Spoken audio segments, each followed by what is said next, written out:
Hello again, all of you wonderful beings out there, and welcome back to the stream. This is part 2 for today's StreamWork stream, where we're working on our RAOW system. And once again, I probably should have had, the fancy schmancy logo up here on screen, but oh well. Okay, you'll get the intro right eventually. Maybe. I mean, these are much more laid-back streams. Welcome back. Your steadfast loyalty is greatly appreciated. Zadar Fox just resubscribed for 30 months. Hello, no, you're breathtaking. Zerda! Thank you so much for that resub and your 30 months of support. Thank you, Zerda. Thank you. And that gives us another point on our September goals, bringing us another step closer to the PMD Christmas session by Seda. Now I have to start thinking, am I going to make it try to make it legitimately good, or try to make it unironically bad?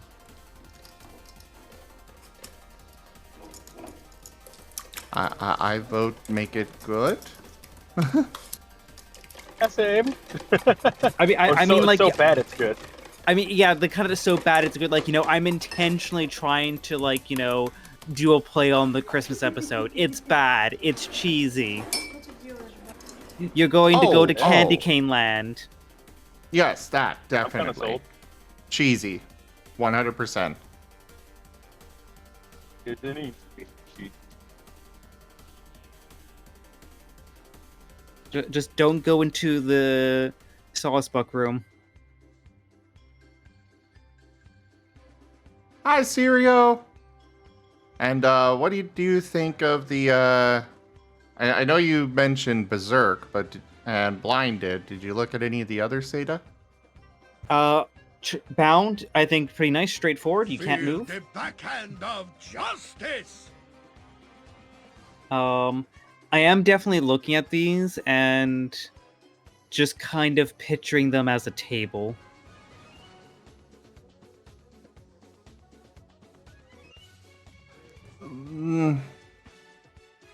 They might be better in table format, but that's a lot of text for because the table would basically just be title here, or name of it here on the left, which would be, like charm or something, and then we'd have so much in the far column. Which I don't think is not necessarily a bad thing, because and you probably wrote this above earlier, but what is the role to break out of some of these status effects? Yes, I did write that above. For the vast majority of them, where did I put that? Oh, it's up in the general rules. Oh, I just thought of something. So, technically, Chomper's the best candidate right now to test all this. You gave him I think I got given almost every status helmet, jokingly, but Well, you were given a heal seed, which did cure all of those. Oh, okay, good. Because here's my proposal. Because I'm assuming that not every status effect has the same roles to break out of it. Most of them are the same. But not all. The ones that are not the same are mentioned in their block. I think the only one that's not the same across them all is Poison. Yeah, Poison is resisted with Vigor and Integrity. The vast majority of them... Where the hell did I put it?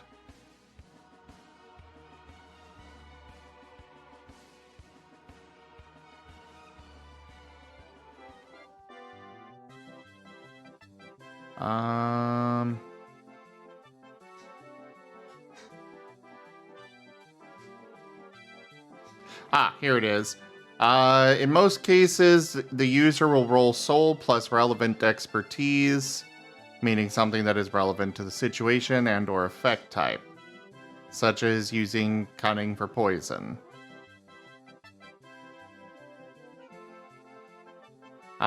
This roll will be versus the target's soul plus integrity. Actually, I should probably change this. Example, considering later on when I wrote poison, it's like the one that I gave, you know. But most of these are going to be soul. Yeah. Allow me to actually just do like a quick demonstration table, just to kind of like show you what I mean. Just to. So, before you go doing that, while I know that you like tables, I will say that every book that I've ever seen has the status effects like these listed basically like I have here.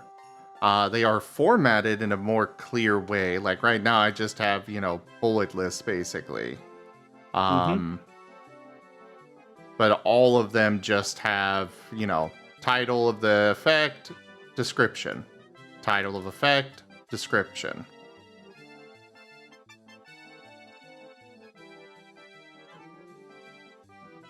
You can do a table. You can show me an example of it. Yeah, this is going to be like a very quick, 2-minute table.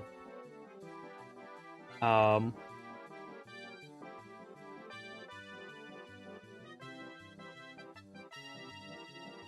gonna have to backflip out for now. I'm looking at my phone and the charger needs to be on for a bit, and I have my headphones on, so can't have both at the same time, sadly. But it's been fun jumping in here. I'll definitely pop it in sometime. All right, see you later. Thanks for joining. No problem. Good luck. No, I know your battery being low is a big deal, but no reason to flip out about it.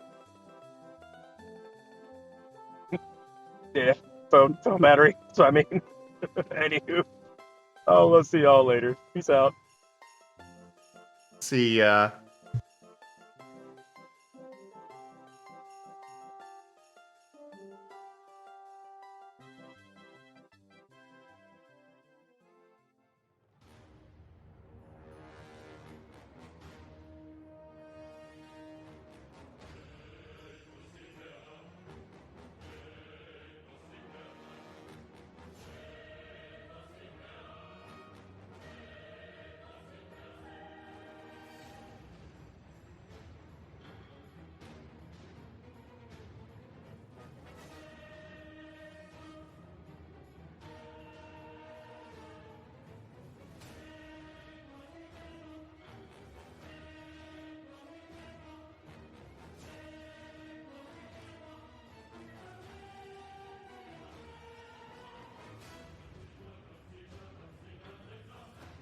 Hey there, Asher.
Yes, Asher. We're doing lots of work on our RAOW system today. For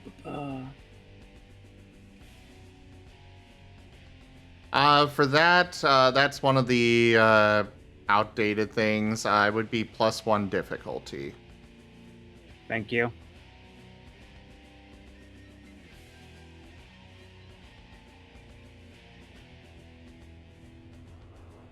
Rygon's not here at the moment, unfortunately.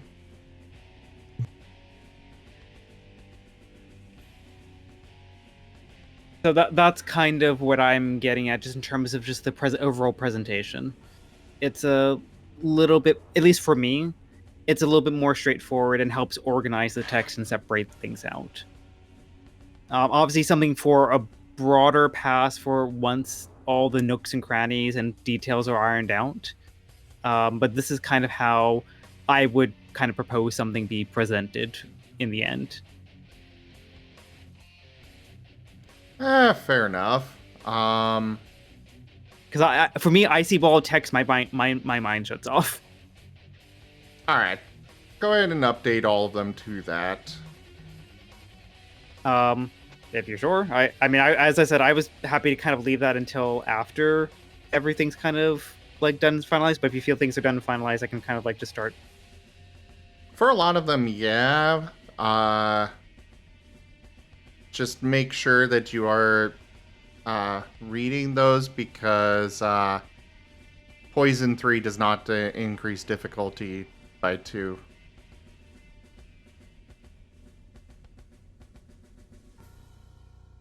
And it's I'm not gonna. T3 damage per turn. Oh, and thank you.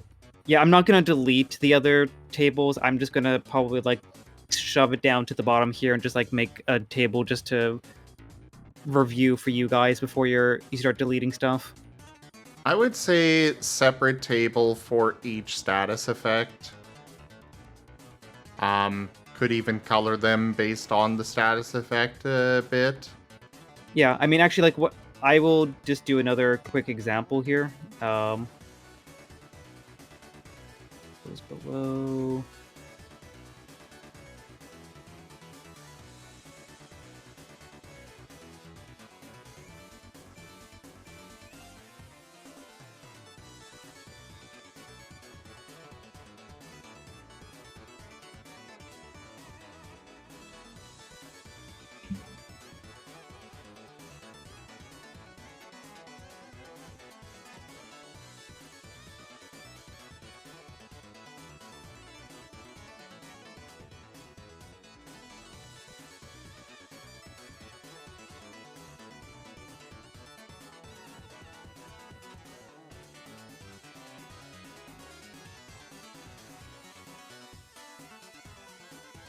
If it was monocolored, I'd do it something like that, but I can also slightly color code it to each of the status effects too. I was thinking for each status effect, but I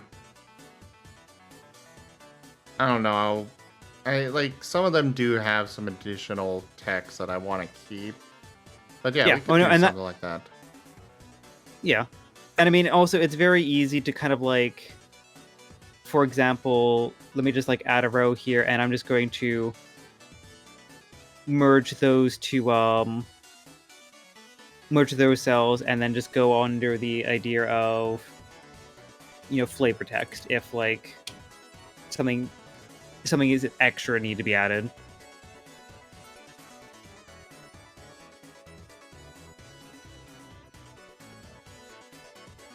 Definitely needs a passive standardization with all this. Yeah, and that's kind of like why I'm not like, I don't want to like push this as an urgency, because I feel like, you know, there's probably more poignant things to talk about. But I have that itch. I have the itch to make things look readable. Well, go for it. If you wish. Though before you do, I do want more feedback on the actual, what I've put in here so far. Yep, just give me 1 sec.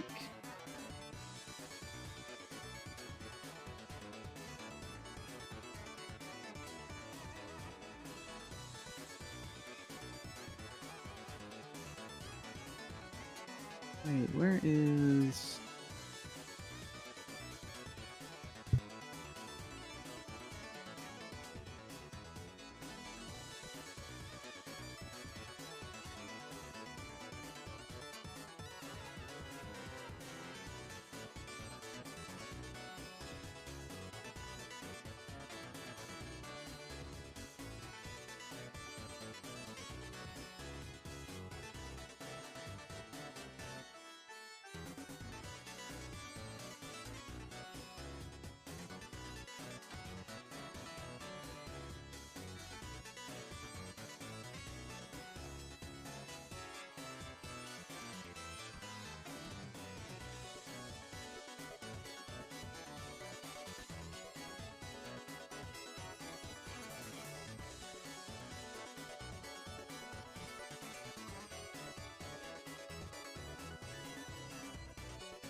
Alright, sorry about that. Okay, let me continue.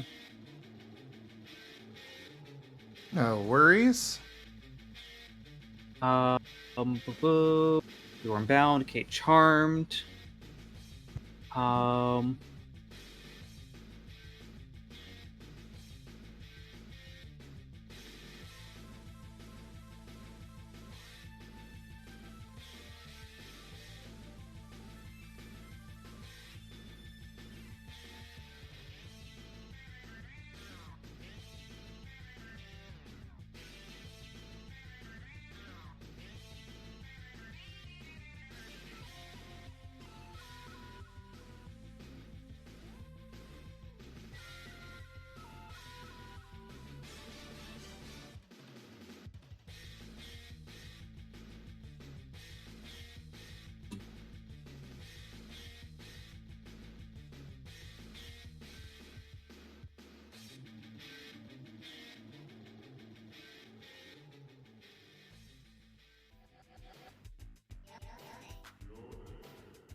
Yeah, charm makes pretty good sense.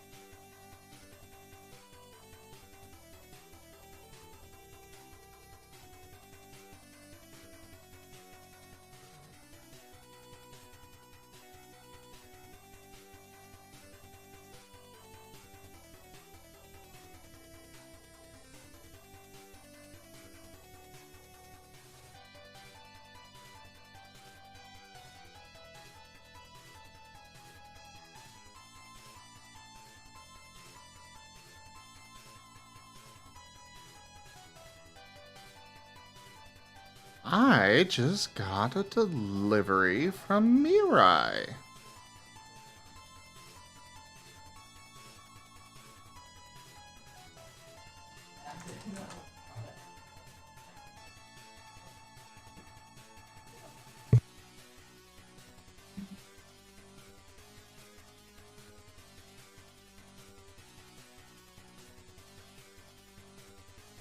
Ooh. I think I went a little too high pitch there. But I really I heard like part that. of it. The edge work is it particularly stands out to me. The border that they used. Oh yeah, it really is. It's an intriguing design for sure.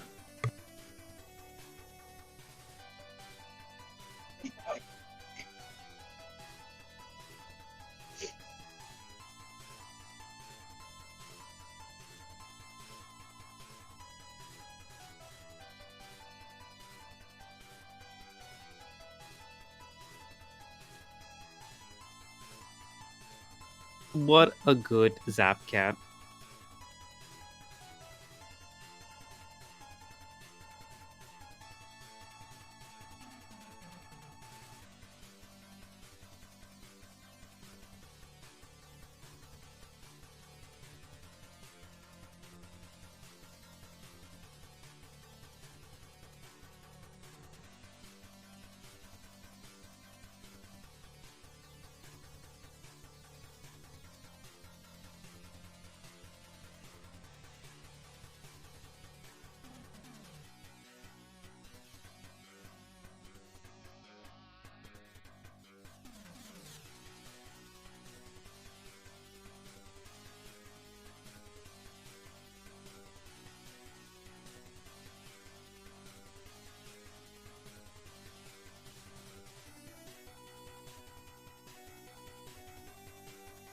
Yeah, that turned out incredible.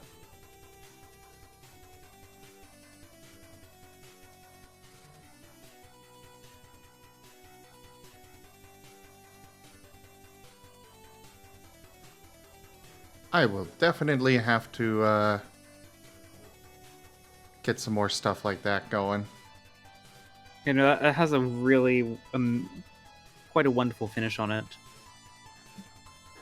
I'll get it posted properly later tonight, but yeah.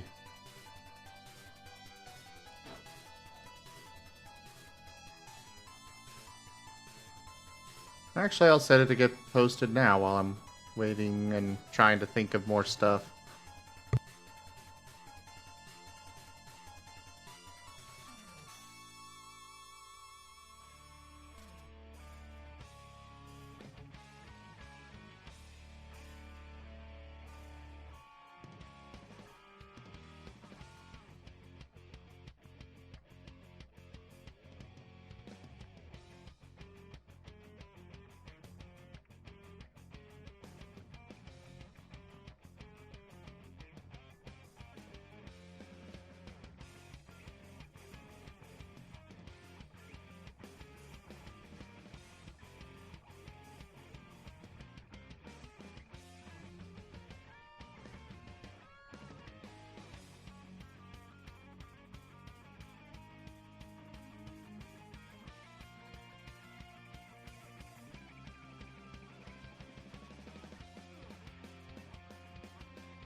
Actually, no, I'll work on that later. I just remembered I'd have to figure out all the tags for it, and ugh.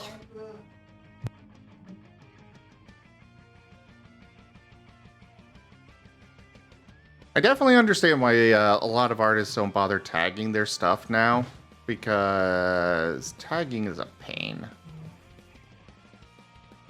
It lowers discoverability, but it's also a pain. Mm-hmm.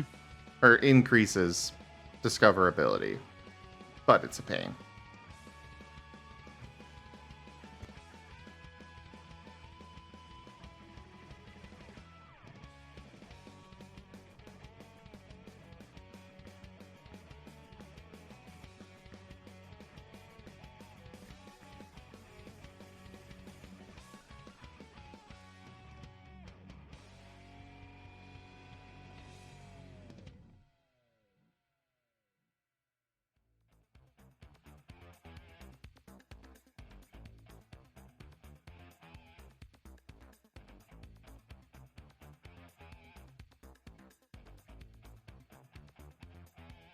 Okay, I did codify special movement.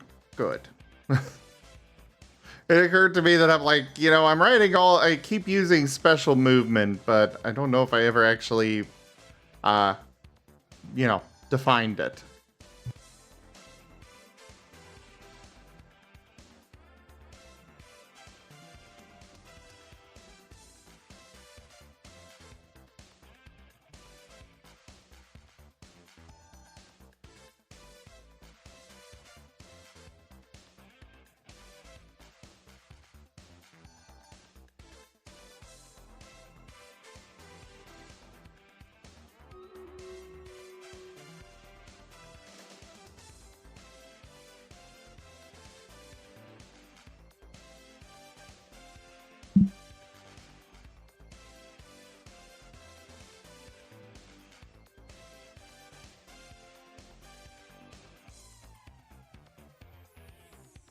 Also, give me one moment.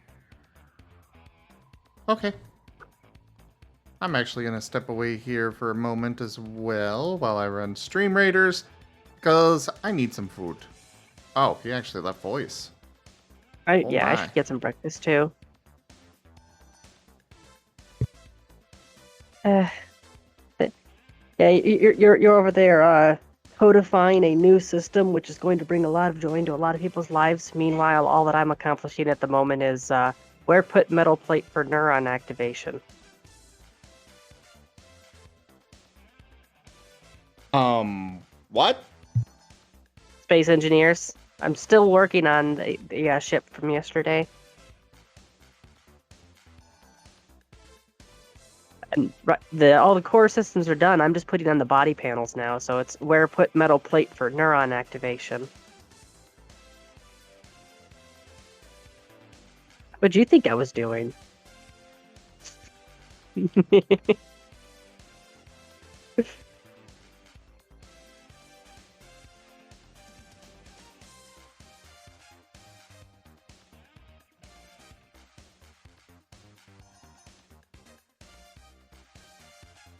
Considering it's you, probably best not to think about it. Hey, Good. DJ! That means the metal plate is good. That means the metal plate is working.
I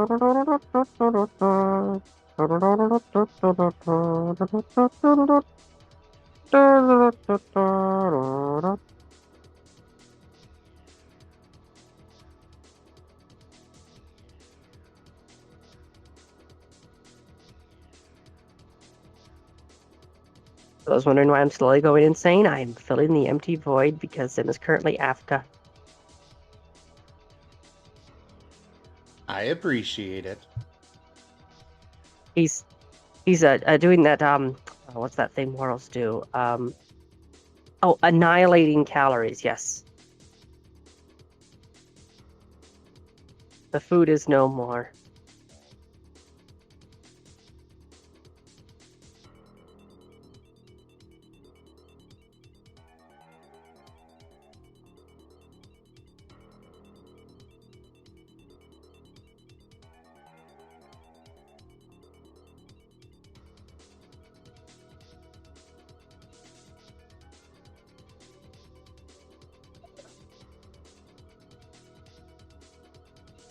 That awkward moment when you realize that like 99% of the ship structure is done and you forgot to put in the frame shift drive.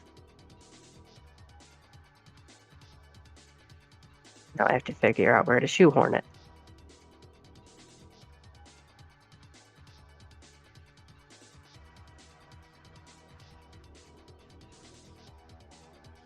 Oh, there we go. Directly underneath the operator's feet. Nothing can go wrong.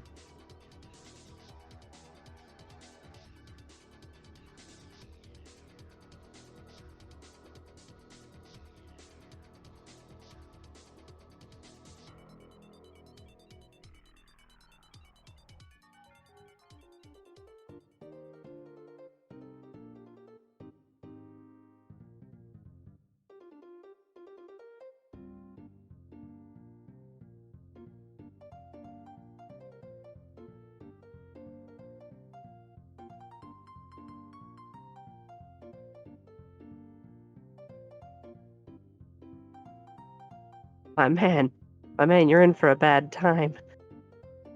I have some mods installed that add other factions to Space Engineers, and they'll do random stuff in the background a lot, and they'll even interact with each other.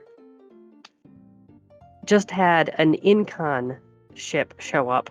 Like, well, we've got a Parallax ship in the area. Let's see if they've got anything good. I checked the sensors in the area. The Parallax ship is an Oban Tide Mark II. That's a heavy combat drone carrier. Yeah, you go see if they have anything good. I'll stay here.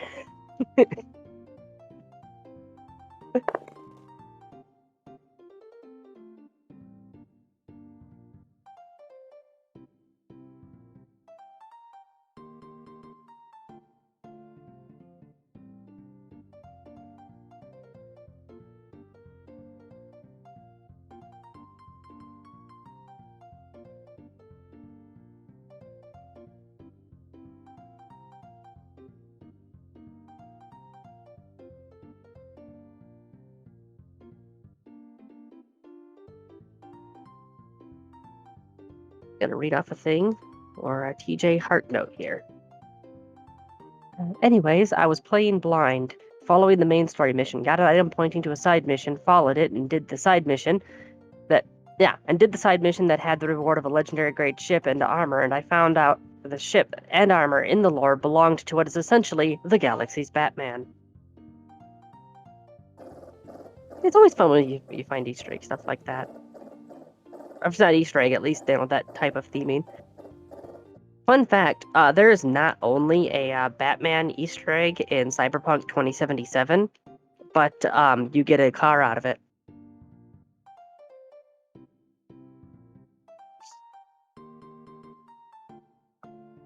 If you go into the Badlands to the east.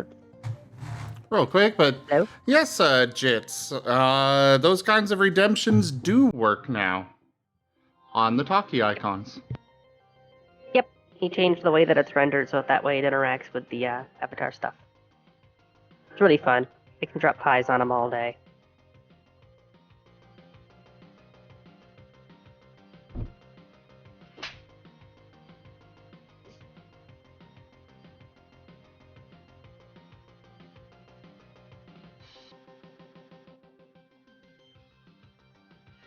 technically speaking, I still have a 3D model there. It is just an invisible box. Yeah.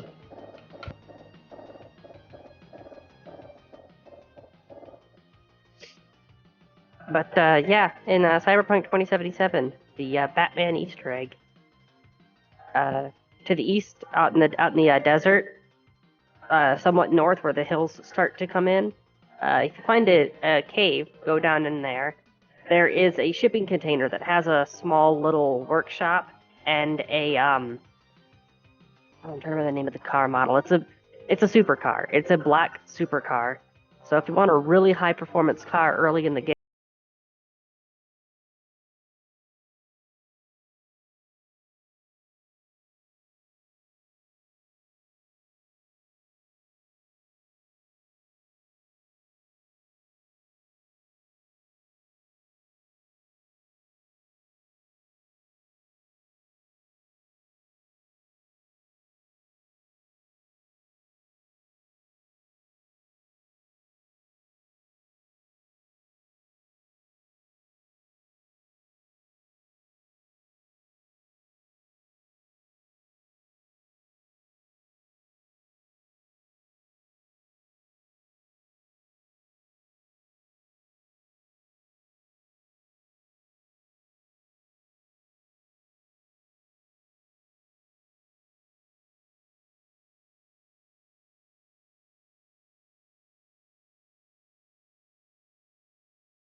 It was the pellet shot that failed and hit the door.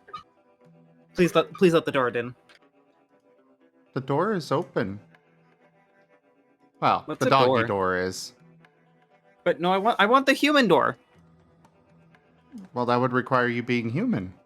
I want the Wait, human door. I demand Wait. the human door. Hold on, what's a human? You'll find out in like 10 sessions. Yeah.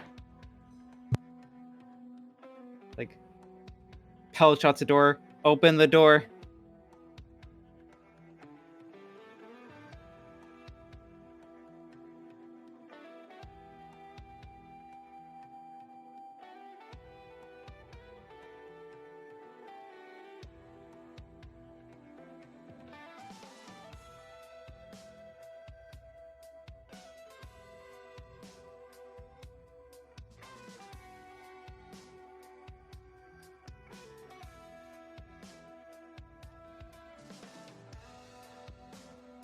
Open the door. Okay. Pellet shots the door. No. You go through the doggy door. Pellet shots the door again. I want the human door. But you're not human. I want the human door. But you're not human. Pellet shots the door again. Human door. Open the human door. I think I have a solution. I think I have a solution for this. Just put something elastic over the door, so that way the next time he shoots it, it bounces back in his face.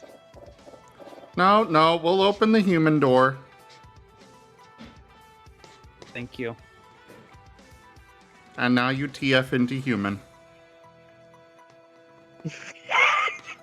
I saw that fucking coming. I was just like, he's doing it, isn't he? Yep. He's doing it. And now we're blank slate. Tabula rasa. Here, drink this. See, this is why it's fun hanging out with you guys. Yes, we like the TF. And I just like being here. At this point, I more or less just have it hooked up onto an IV 24/7.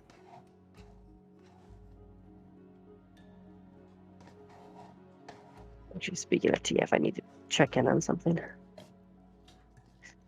I keep trying to convince Hex that it's okay to draw TF on stream.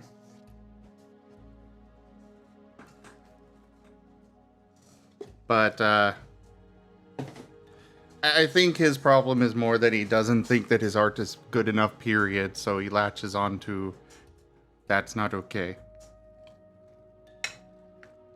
Even though I know he can do it, I'm sure you're out there, Hex.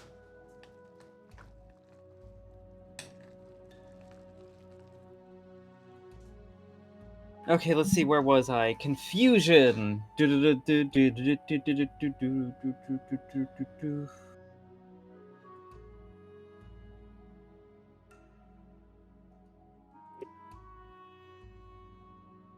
Confusion is one that I'll change to a actual percent-based thing. But for now, it's fine. Yeah, it works. Okay, there we go. I'm caught up on everything. But yeah, I think it's pretty good. You know, damage, they take an action, or move in a random direction.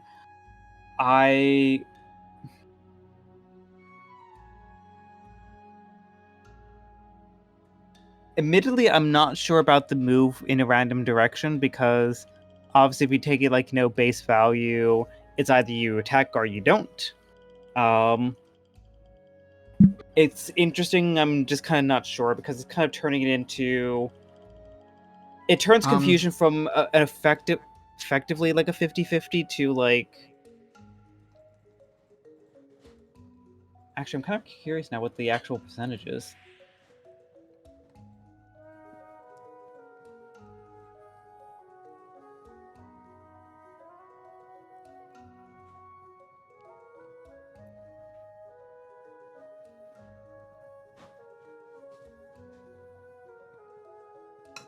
I will say that the random movement is based on the actual Mystery Dungeon games.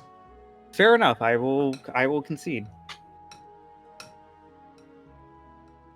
I can't tell you how many times I have gotten confused in a Mystery Dungeon game, and I had my character sitting there trying to move into a wall for 5 turns. Jet, what are you doing? They were confused. They were Jet. definitely confused. Jet, that's a wall. Jet, you can't go through the wall. Please stop trying to go through the wall. Phase, phase, phase, phase. You're not a psychic type. It's just a phase, He's Mom. a ghost one. He's enough, a I ghost guess. type.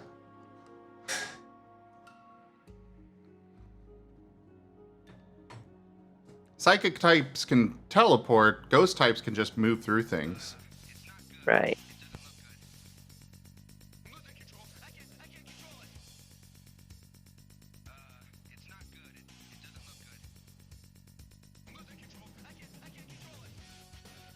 It is worth noting that Pokemon stuff isn't exactly my forte. In fact, it's far from it. What's also, like, as like this demonstrated, there are changes made to the Mystery Dungeon games compared to just like baseline Pokemon. So you can draw inspiration from both. Lexi the Firewolf has a question. Shoot the question.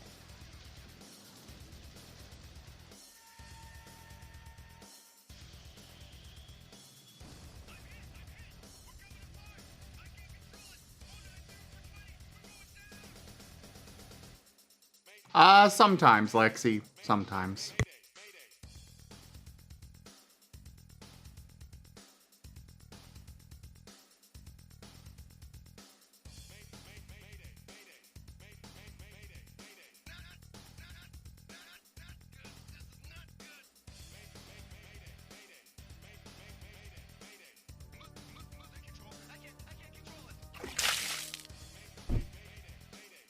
See, you should have seen that one coming, honestly.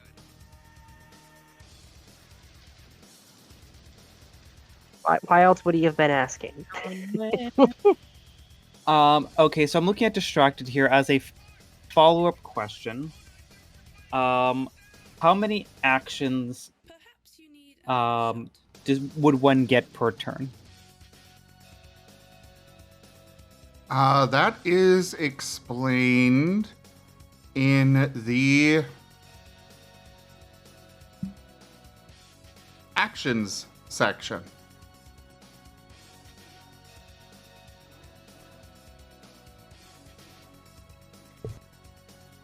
Okay, 2 actions per turn. So basically, you get actions halved. And I'm looking at that now. I really do like that because it kind of opens up some possibilities. I could do like double movement, or a movement maneuver, or just an attack maneuver. I like that. Good system. Or a maneuver. Yeah. Yes. Actually, that is the purpose of the design. The only limitation is that you can only do one actual ability. So basically what I'm going to do is I'm going to have Jet and Vector just like knocked out on the side, and I'm just going to roll up in the middle of them and just like slap them both as an assist maneuver. By all means, go for it.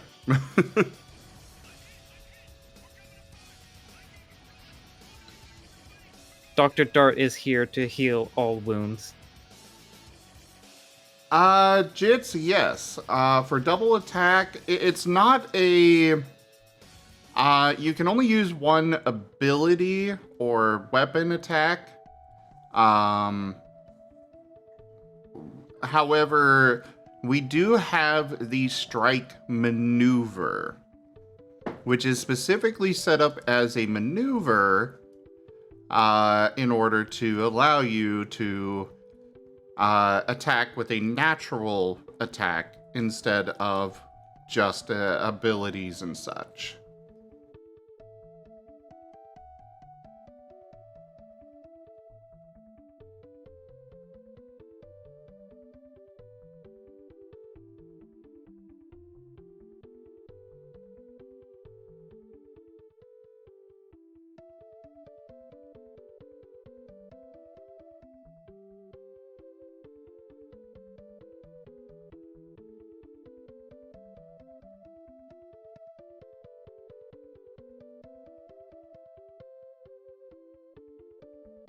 I will say you are able to invest into Strike and power it up, but it is 1.5 times the cost compared to normal abilities and such.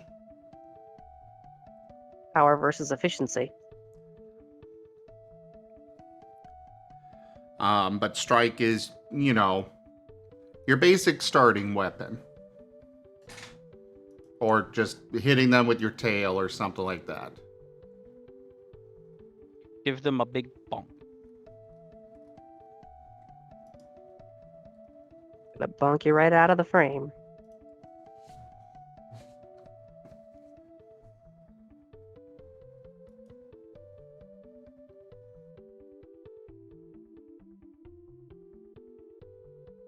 Alright, so to my understanding with disabled, it's doing both the last maneuver and the ability.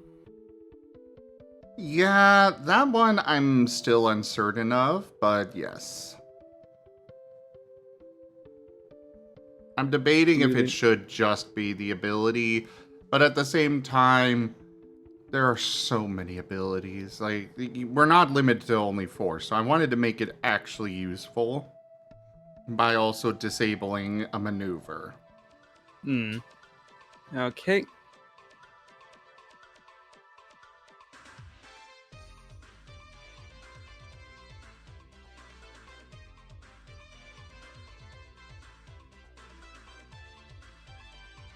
Because like normal Pokemon, you're out, you get hit by Disable and you're out 25% of your move pool. This, you could literally have 20 moves, and so one being disabled, okay, so what? But I wanted to use Moonbeam. On the flip side, though, with this, it could make for some tactical bosses that could disable a character and stop them from being part of a combo. Yeah, or the way that I see Like, it, you like a uh, like a boss that you're fighting inside of, like, I don't know, crystal caverns, so you can't use any electric attacks without hurting yourself. Something like that. or for example, you could give a boss monster a special ability that has essentially one use per combat, where you could have, after they take 75, or after they take 25% damage or 50% damage, they send out a wave that has the ability to disable or give the disabled condition to all creatures within its space. Oh Ooh, no, yeah. it's like, oh no, you've now lost your key stab moves against your boss monster. Time to think of some alternatives.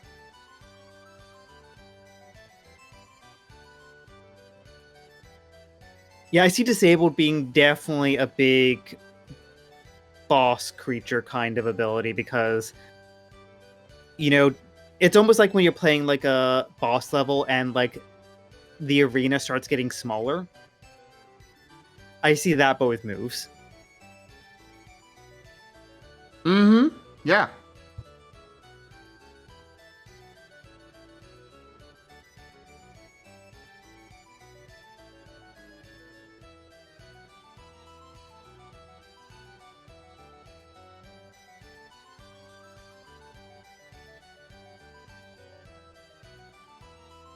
Fear is also really good. I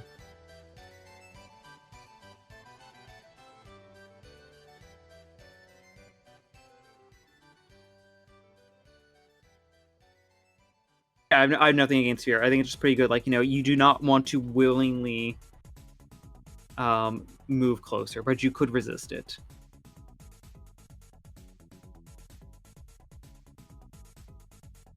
Yeah, it's a pretty basic, pretty standard one.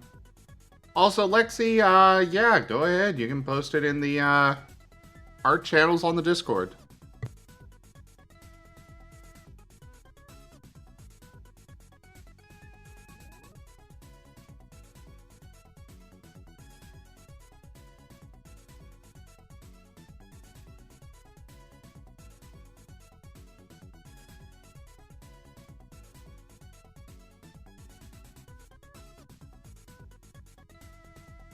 I don't know how, but I've managed to cram 2 basic refineries and 2 tiny assemblers into this ship. So it is now capable of self-repair in the field. Magic. Rank up. Hold the line.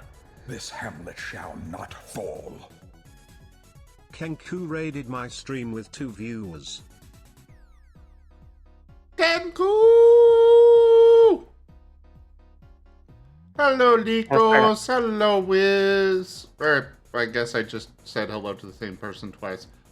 I am Derp. Adorable derp. Adorable. Adorable duking derp. But yeah, hello, Kenku. Hello, Likos. Welcome in, everybody. How was your stream, Kenku?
Nice, Kenku, nice.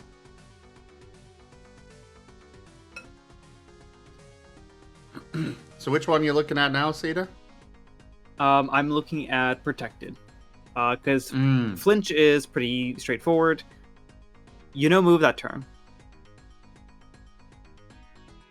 Part of me is thinking it'd be interesting to have a flinch 1, flinch 2, where flinch 1 is essentially a stagger.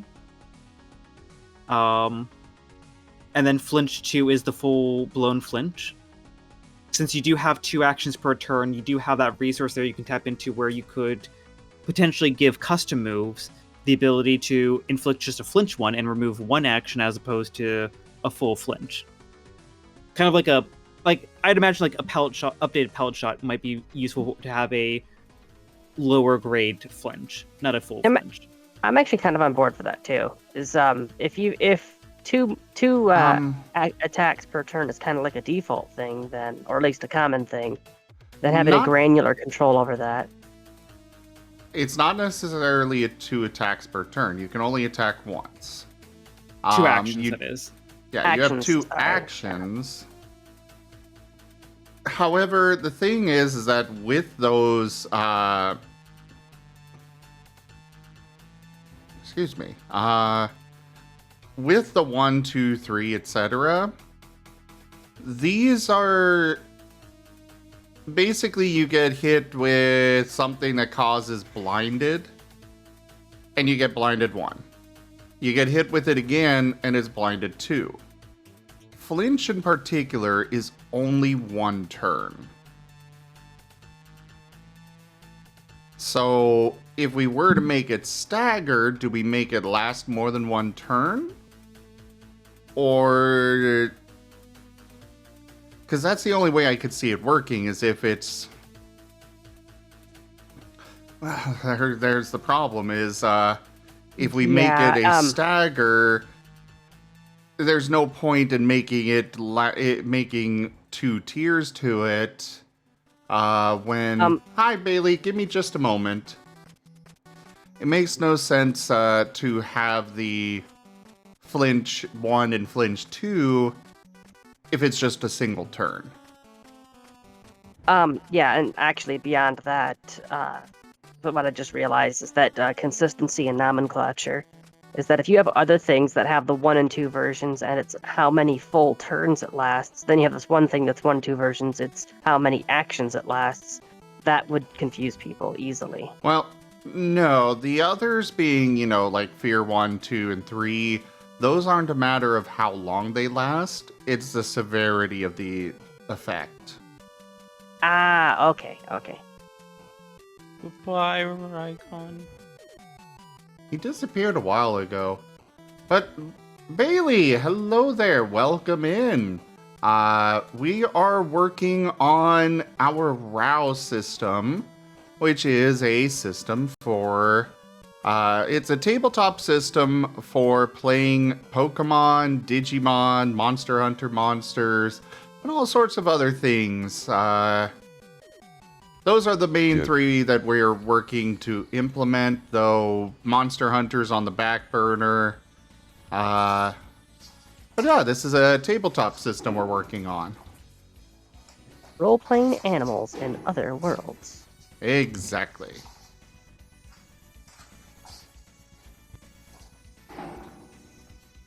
I'm definitely not against a stagger effect of some sort.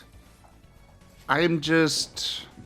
as far as that goes, we do have several things that already have a similar effect. Though flinches, actually, here would be my counterpoint or my proposal alternative that would keep things within essentially the organized table, where we would have the save, essentially the roll you do to resist or reduce the effect. You could put in that same box not applicable last one turn.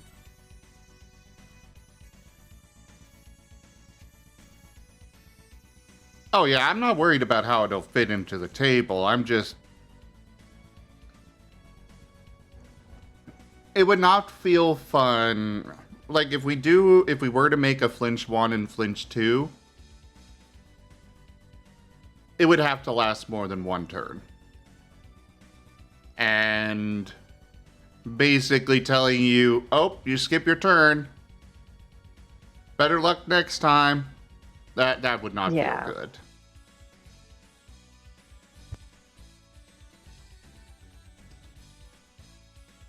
You have to have the option to at least have a chance to shake it off or power through or have some action you can do in spite of it, sort of thing. Player agency is always important. I mean, I'm not disagreeing with that. I'm just kind of because right now flinch it's powerful. Flinch is understandably very powerful.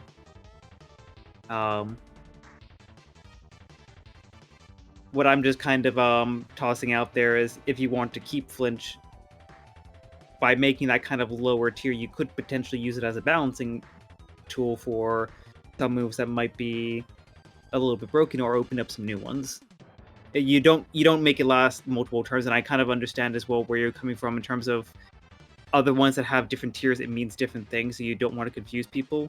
There might be a way around that doesn't necessarily call it flinch 1, flinch 2. I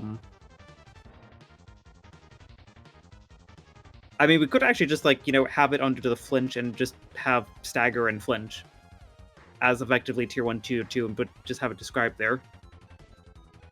That a flinch is one action and a stagger is two actions. Or I was thinking the opposite side, because like flinch you kind of freeze. Stagger you're staggering, but you could probably still do something. Okay, that's fair. I just don't see much of a need for that since we already have multiple other things that do similar enough. Yeah. I mean, the same vein, like, why have flinch in there when you already have distracted? Well, distracted is a chance to have only one... Or there's no reason to have a stagger in there. Well, we've got distracted, which is that chance to have only one action.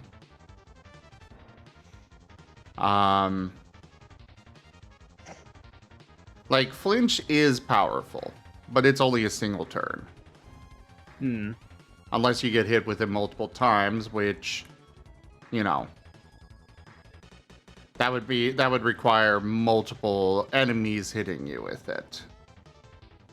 And actually, because of that, it's something that you'd want to have sparsely distributed amongst enemy types. Because if you come across multiple enemies that can inflict flinch over and over... if you come across multiple enemies that can inflict flinch at the same time, they can end up stun-locking the character. Of course, that would be up to the storyteller and whether or not they're being a cruel person.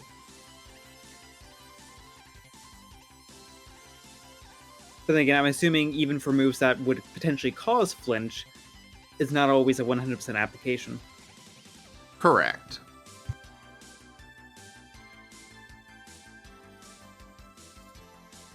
They're the same. They work the same as they do in Pokemon itself. Everything that does flinch, like right here, Astonish has a 30% chance of causing the target to flinch. Which in this system, that would technically be 50%. But then it goes to a roll-off against the target.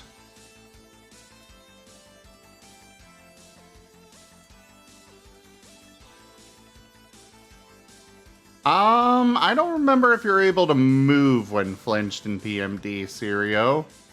If you are, then we can go ahead and put that in.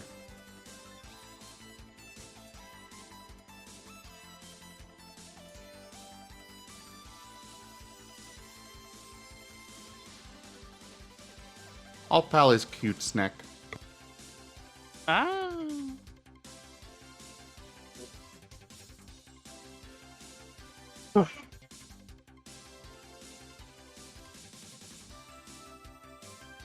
Them is cute.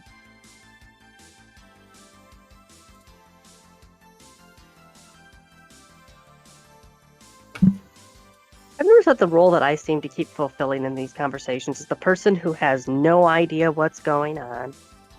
Which is an important person to keep in a conversation because they might notice something that nobody else did. That's what I keep telling people. Like, they keep saying, well, I don't know anything. And I'm like, yes, please, come by. That's what I want.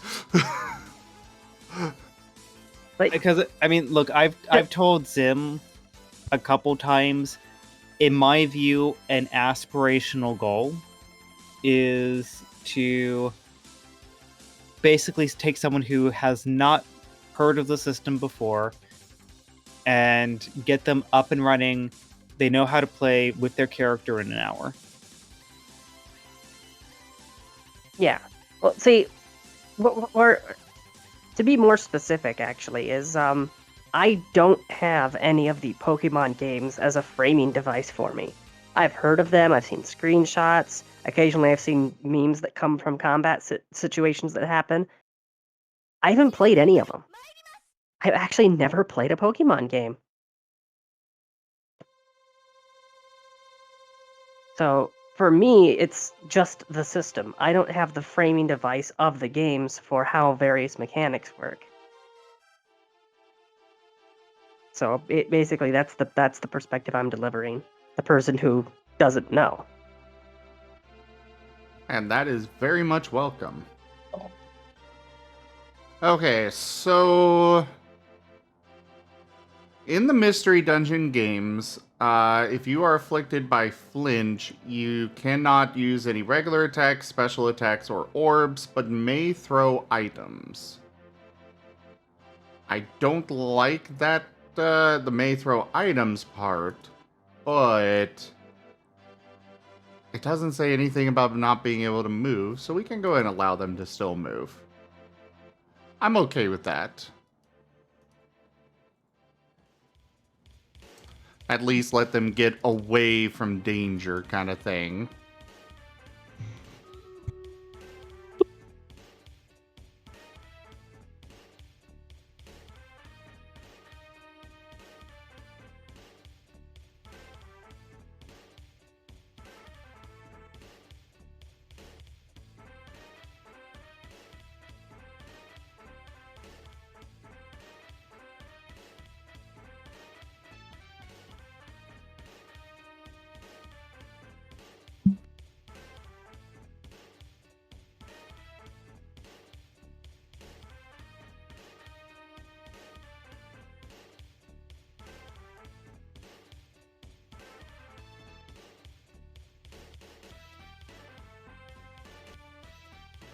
I'm going to allow them to be able to use the disengage maneuver, which I haven't written yet, but basically allows you to move without provoking attacks of opportunity.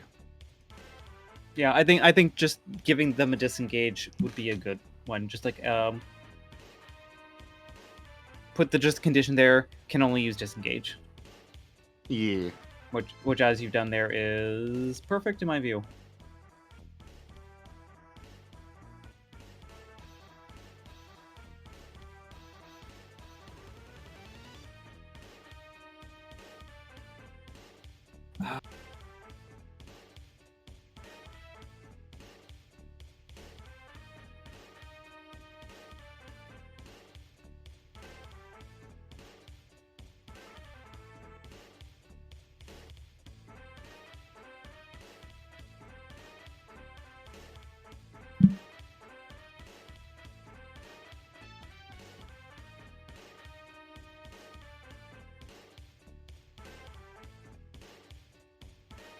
Protected, pretty nice, straightforward. Nothing to say there.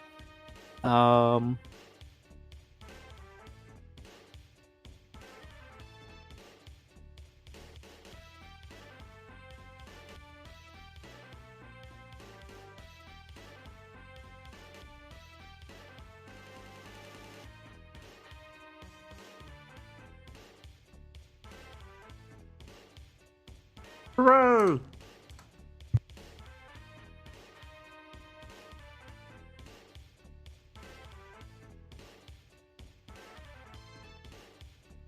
Sealed is an interesting one. Explain to me the rationale behind that one. Sealed.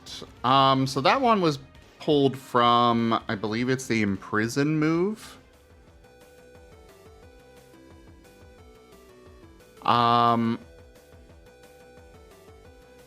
Basically, I just did my best to adapt it from the actual move in Pokemon. Basically, the difference here is that it's basically disable, except it's any move that you know when you use it.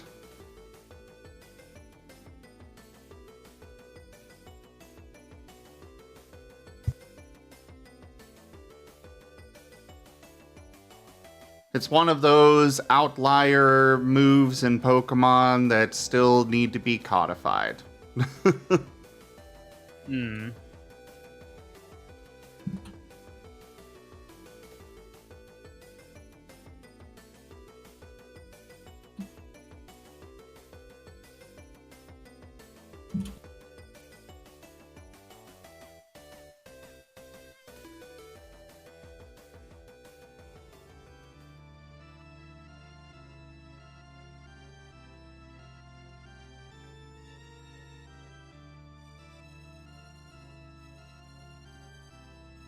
I'm not certain about the wording on it, or the way I actually set it up, but... Yeah, I mean, I kind of like what it's going for. Where it's kind of like a... In a weird way, it's almost kind of like a taunt. Where you can, like, as opposed to being only able to use, like, attacking moves, you can't use, the same move as your opponent. I would say the only thing that would be a little bit problematic for such an ability is the fact that I don't think it's necessarily advantageous for a storyteller to basically tell the party, hey, this encounter, this is all the moves they have.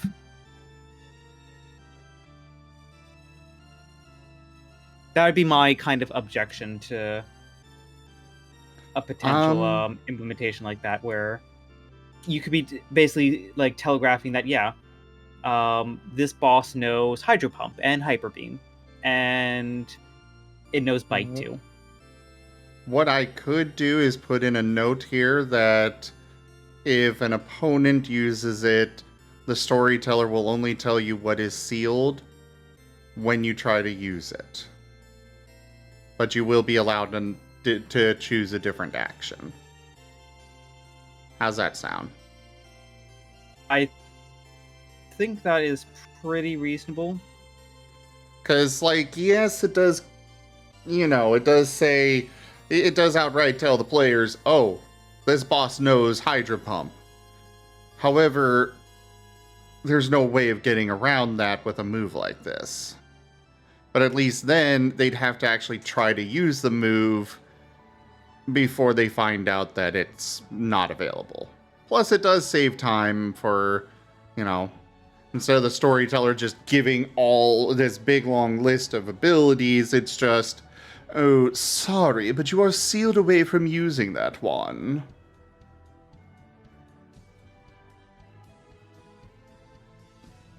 And it's kind of along the lines of, like, in D&D, figuring out, you got one person that hits with a 19, another that misses with an 18. It's like, okay, so its AC is 19.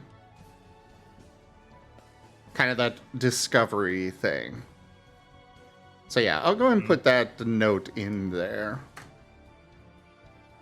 Because, it's an interesting idea, but it'd be... You would need some variation on that. And also, excuse me for one moment.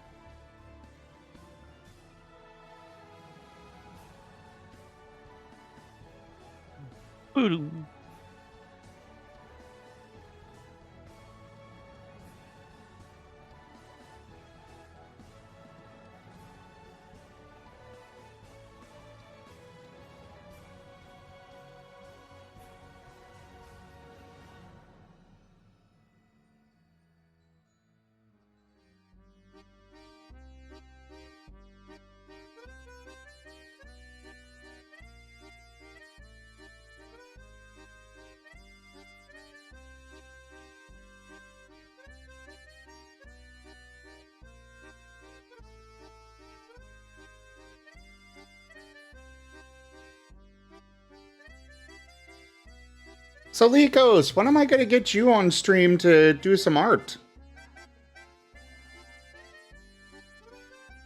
I am collecting all the artists for my stream. It must be done.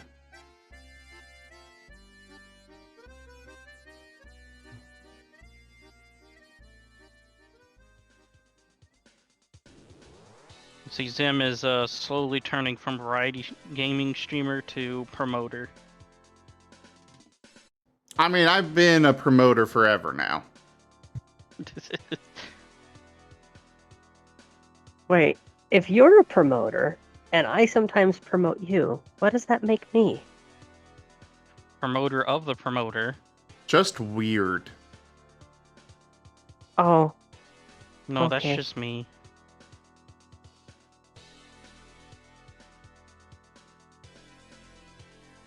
should I roll for critical emotional damage?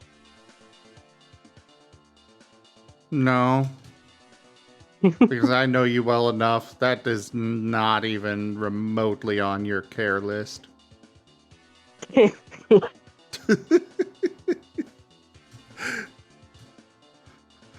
Or if you are actually Ow. hurt by that, it's like, Ow. I guess I don't know you at all then. No, that laughter just triggered a coughing fit, sorry. No worries. Oh, jeez, that would actually be really cool done, Brian.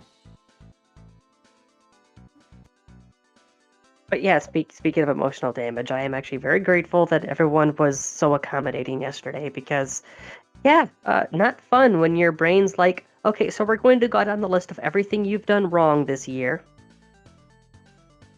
Aww. Wait, what? What? Yesterday, I was really going through some rough BS, but the show must go on. And people were very accommodating. Yeah. Why would we go down a list of... Oh, you weren't, my brain was. Oh. Okay. Well, yeah, we're always happy to accommodate how we can. Why do you think I made those talkie cards for you in the first place?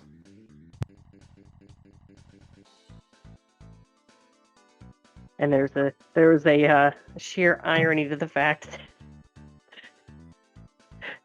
you made the cards, so that way I'd be able to interact while stressed the fuck out. And then because you gave me 1,000 at once, I'm sitting there frantically trying to open them so the stream could start, which is stressing me the fuck out. Oh, right, I should send you some more. No. I already have 1,000. I don't need more. More!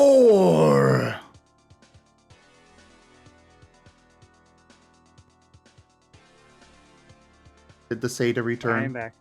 The Sata Welcome did back. return.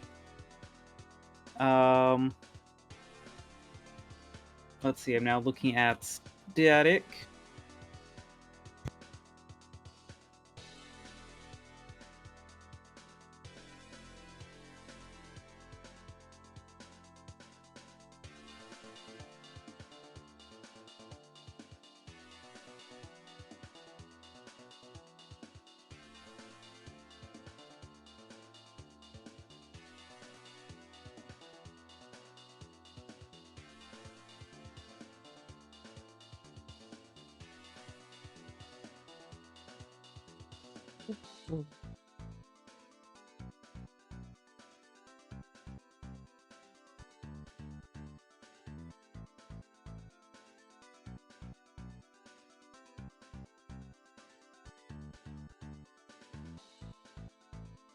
How is that wording for the sealed?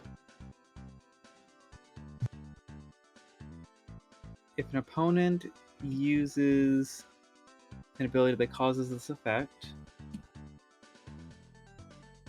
storyteller does not need to give out the list of the abilities. Instead, you will find out when you attempt to use a sealed move. At the time you may attempt to resist, you are allowed to use another ability in place of the sealed one. Yeah, I think that's very fair.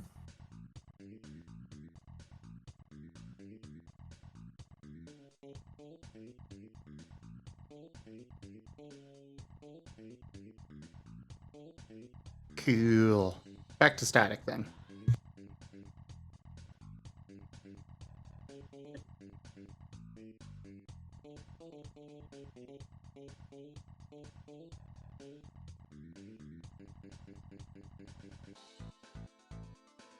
So static is basically just like a weird, like, electric attraction.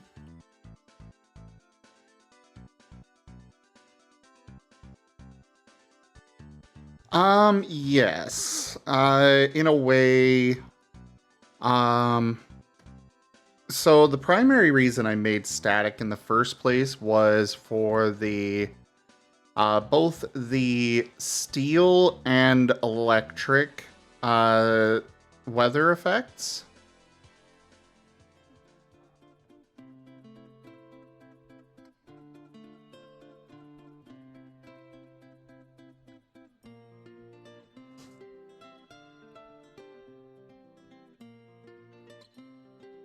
But also kind of along the lines of like a gravity pull or any sort of similar effect that you may want to include. Which I will actually note in here that even though these status effects have a particular name, they can be flavored in other ways. Yeah, that one might need a rename. Well, I'm good with the name as is, unless we do come up with a better one. Yeah, 'cause for me, static implies like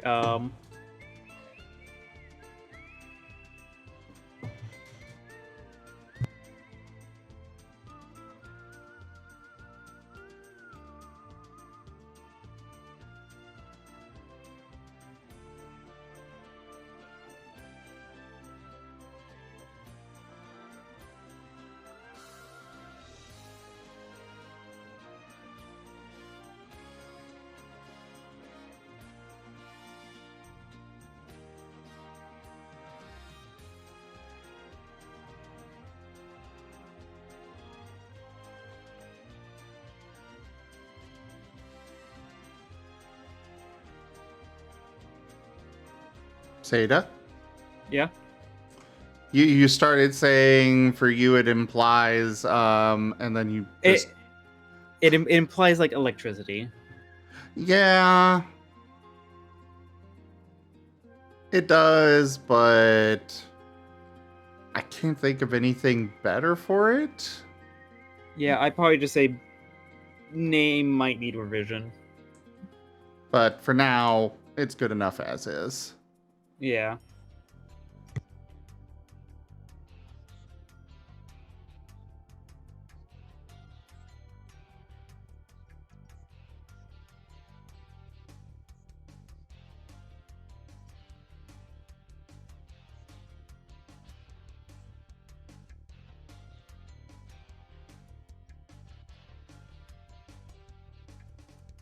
Yeah, I think the idea of just having like that like 20-46% chance of being like drawn together is really interesting.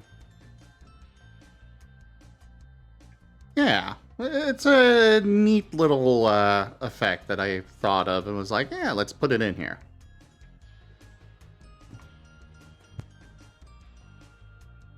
Right now, a lot of my focus on the system is basically making a playground of ideas for making whatever moves you want.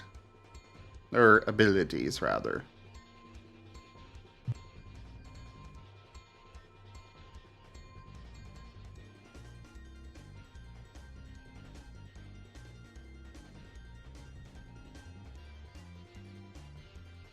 Yep, Taunted is good.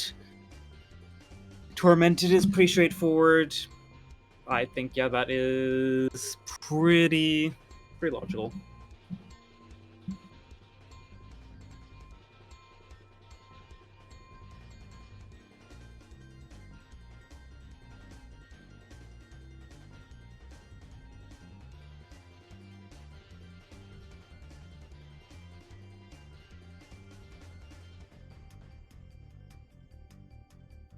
Did we want to go on to burn, or we just want to do the battle status effects? No, I wanted the persistent ones as well.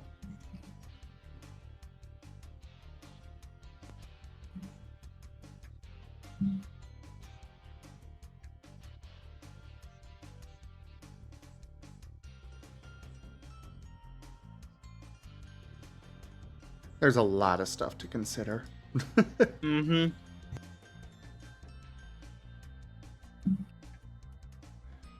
And like in regards to a lot of this, like I really welcome the feedback.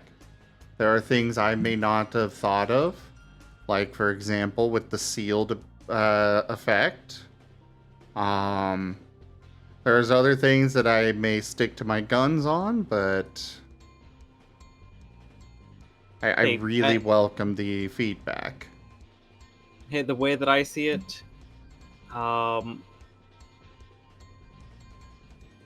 it's better for an idea to be challenged, even in the most simple way. Because Exactly. if you can defend the idea, and you've noticed me a couple times being like, what, hey, I'm conceding on that one. That's a thing that I feel like a lot of people have forgotten these days, is that ideas need to be able to stand up to scrutiny. Nothing can exist in a vacuum. If it does, it will implode the moment that it isn't.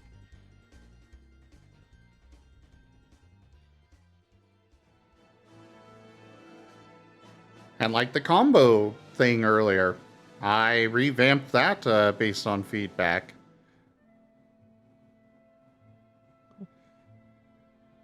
I wouldn't have thought of doing it a different way myself, so that's why feedback is so crucially vital to me. Yeah. Actually, there was a really cool video on Adam Savage's Tested channel the other day. And I forget actually what the original question was, but one of the points that, he made was, yeah, if you look at, like, some of the directors, if you ask them, like, hey, how did you feel about filming, like, the best movie of all time, or the most critically acclaimed movie of all time, some of them will tell you it sucked. Because, you had to fight tooth and nail to get certain aspects included. Because, studios, they have that overarching influence. Yeah. That can be negative. And has demonstratively been negative at times. But if they, do a big successful movie and then they're successful and then the next movie is like, okay, you know what? We're just gonna let you do what you want. You make us money. It can be bad, because if they're just given complete free reign, sometimes the ideas are half-baked. They might be a good idea, there might be a good plot, but maybe the joke or line was definitely first draft material, but never really got opposed or challenged. So it doesn't necessarily mean that someone coming in needs to, like, you know what, I think this is stupid, you need to rip out all these status effects, just keep it to like the core basic 3 that people know. Because no one remembers Frozen. Just have paralyzed, burn, and poison, and dead. That is one thing that I joke. There's 2 kinds of people that I do not want with working on this. I don't want yes men, and I don't want the people that are like, no, just keep it how it was. Keep it to 100% to the real thing. Yeah. There is something to be said for the importance of tradition and honoring roots and all of that stuff, but the problem is that that's a static thing. Well, like some people, when I was just trying to come up with the attributes for this system, I had some people who were legitimately wanting me to just keep it to attack, defense, special attack, special defense. And I'm like, that does not make any sense in a roleplay system. Yeah. And that's exactly the thing. It's like, when I said, it's a static thing. When you don't want anything to change, when you're leaning too heavily on that, is that it can't adapt to new environments. What works for a movie won't work for a book. What works for a video game won't work for a tabletop game. And it's also why I've been doing like a couple of the notes, which I probably should actually get in the habit of writing down. Of like, okay, well, hey, I don't want to change something, but I think this is an idea that might be considered after playtesting. And I need to just get in the habit of just doing like a little state of note there because, yeah, in the back of my mind, I still think, Flinch should probably have effectively a 1 or 2, but I'm not going to fight this battle right now. It might be fine as is. The idea that I have might be redundant, as you have pointed out, or it might not be. But it's an idea to hold on to. But you picked the battle, and I think you've made a really good argument that I concede on. There are a lot more other things to develop and review. That something that, at least in my mind, if it's a good idea, when we do another pass on this after some playtesting, we might be like, well, hey, Flinch felt way too powerful. Okay, well, hey, maybe we could just tone it down a little bit, or give it the tiers. If things are viable enough, they keep on coming back around. But that's philosophical.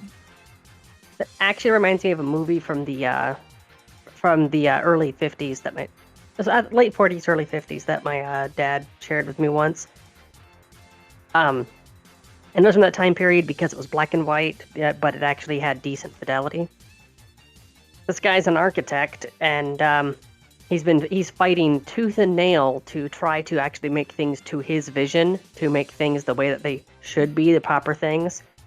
The problem is every time that he works with any team on anything, they're like, "Ooh, let's throw in this Roman element. Ooh, let's throw in this Latin American element.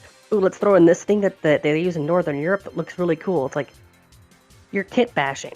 Quit kit bashing. There's a certain vision the thing's supposed to have. And like that was like the whole plot of the movie, was him trying to see his vision through while he's pissing off several big powers because they're like, no, this is the stuff we can make money off of.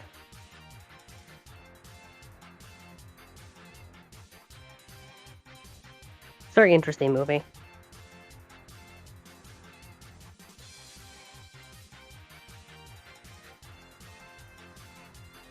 Yeah. It's also kind of why when I ask questions, I'm looking at okay, what's the idea behind this? What's the intention? Because sometimes, an idea might sound good in isolation, but might not be that great. I'm a puppy. Is Rose Goth Jackalope? I mean, she is a necromancer. And some of them are just like with Sealed.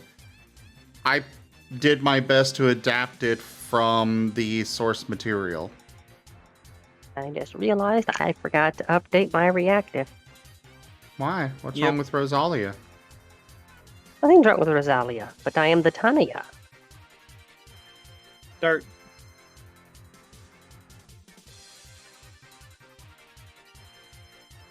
But yeah, I mean, it's also one of those things where, hey, this is the pre-alpha version of this system.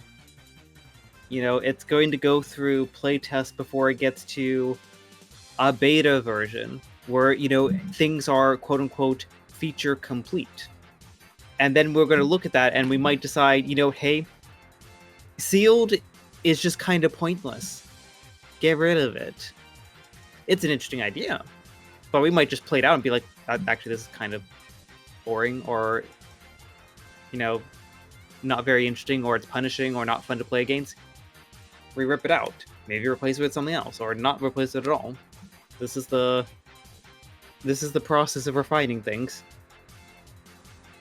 I will say there are a few things that I definitely want to get rid of. For example, one-hit KOs. I don't like them. I just... Even at only a 30% chance to hit, I don't like it. I don't want to keep it, but I know people would probably be up in arms over if I tried to remove it. Well, something you could do is rather than the hit being a one-hit kill, have it be that it will drop them to 1 hit point. So it still gives a chance to fight back. Then, like, you're putting a lot of... I mean, I've seen, like, the move, like, table, like, building table. It is... You're adding a lot of unnecessary rule sets to cover a very limited selection of moves. And philosophically, I'm kind of with Zim. It's like, it's just not going against a one-hit KO. Like, imagine, for example, you come across a team of badass Pokemon. They all know Guillotine.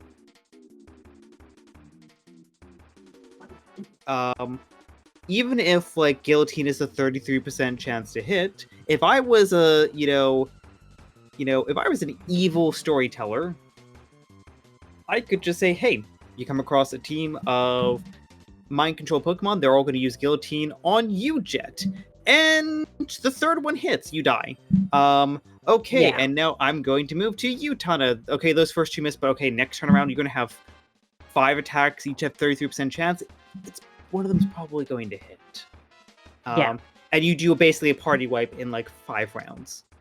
And at that point, it doesn't matter if it leaves you at 1 hit because there's no the healing to get recovered from that won't matter. I didn't realize it was a move that can be reloaded. I thought it was like a one and done thing. Like, I No. believe in competitive Pokemon, Guillotine has like a max PP of like 6. However, that is still plenty of chance or too many chances to hit. Yeah. Yeah, it's just when you have really big spells like that, they tend to use a lot of whatever your magic juice is, whether it's PP, mana, magicka, whatever. Capacitor. Well, in this system, in normal Pokemon, every move has power points. Each move can be used a certain number of times. Most of the time, you do not go through those. The only ones that you might go through it with are things like the one-hit KOs that only have like 5 or 6 uses in the course of a battle. Which, if it has a 33% chance to hit, and you have 5 uses of it, that's too many uses. Yeah. It's effectively, you're getting, on average, about just under 2 hits out of the max usage. But under, this system, you'd have, in theory, infinite number of uses. So you could just spam that over and over and over again, and probably, I'd reckon, in a typical combat encounter, it might take you a couple hits to actually down an opponent, but at a 30% chance, you're basically gonna down them in like 4 turns if you keep on trying. Yeah. The odds are in your favor. Sirio, I will say that in regards to the one-hit KO, they would not be an instant death. They would set you to 0 HP, and then you go to the death saves, fails, etc. But even then, I still just... I don't like it. Yeah. Yeah, one hit kills are just never fun in any way. I mean, like, even in Armored Warfare, it's a tanking game that I play off and on every so often. If you are above 95% health, it does not matter how powerful the next shot is. It cannot kill you. It will not drop you below 5% health. So if you're at 95% health in a scouting tank, you take a direct hit from a heavy tank destroyer or something like that, you're still going to be, well, you're going to be messed up. You're going to have a lot of module damage, but you'll still have 5% health, so you can run away while he's reloading.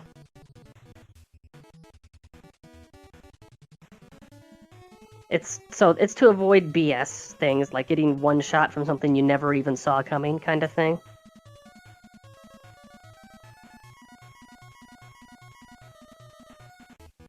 They increase in success chance with higher level difference. I don't know about that, Sirio. But we also don't have levels in this system. But yeah. It's not great. Yeah, it uses the 5-dot method, which I kind of like because it lets you sprinkle experience where it makes sense. One of the things I really like about the mage system is that it's on-the-fly leveling.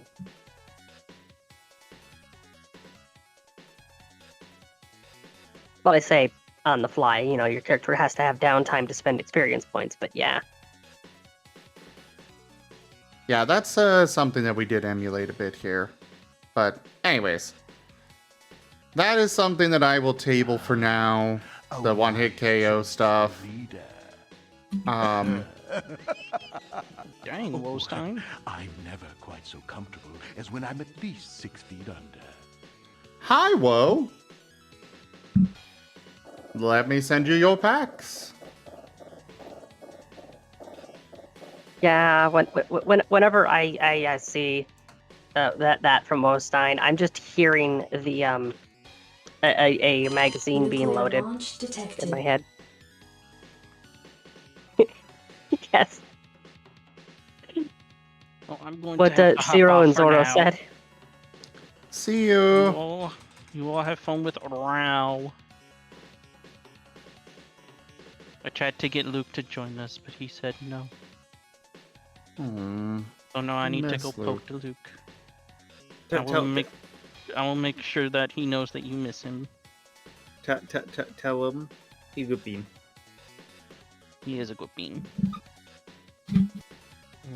Bye. Bye.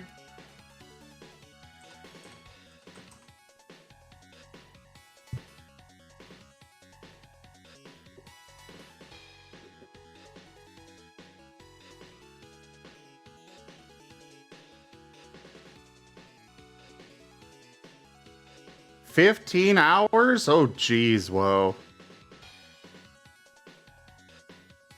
But yeah, back to the status effects and let me know what you think there, Seda.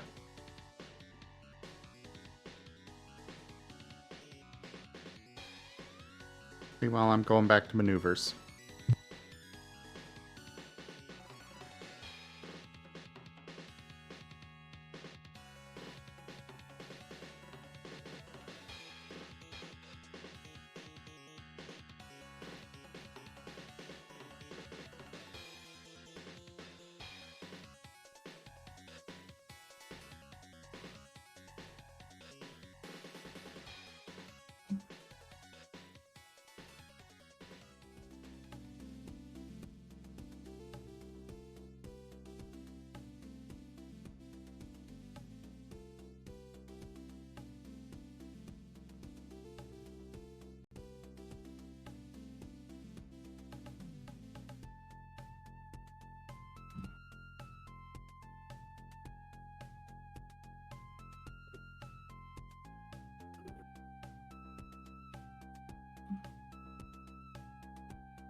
Alright, disengage has been codified. Basically, disengage allows you to move up to half your movement speed without provoking attacks of opportunity. And if you upgrade it, you may move your full movement speed as part of a disengage maneuver. Now, how does the upgrading of maneuvers work? Eventually I'm going to be implementing feats, like what D&D and Pathfinder have. And they're going to be doing all sorts of different things, like maybe giving a bonus to one of your skills outside of the normal dot system. You could possibly get you could possibly get one to upgrade the maneuvers. Honestly, I'm still playing around with the idea in my Hey, head. Tanya, Wostein_oil is sending you a hug. No. What is it? Oh, by the way, Tanya, that sound clip did not get copyright flagged. So your card is active. Oh, it's just a harmless little bunny, isn't it? I get the feeling that's going to get played any time that Rose one taps something, isn't it? If people have it. And if she ever does. Hey, she does stuff. Oh yeah, she does. She's just not she's not DPS. Yeah. She's not support. the glass cannon. But anyways, Wostein_oil says, hee. Just replenishing the ready rack, Tanya. Quite a few lately. Unfortunately, I'm short on funds for the next, month, so I won't be able to participate in another war. I'm still playing around with the idea of feats themselves. I'm debating having a general specialties thing and implementing those into the specialties. Seda? But yeah, basically you spend some experience and you get to upgrade something. Gotcha. I know one feat that I was planning is also one to increase your movement.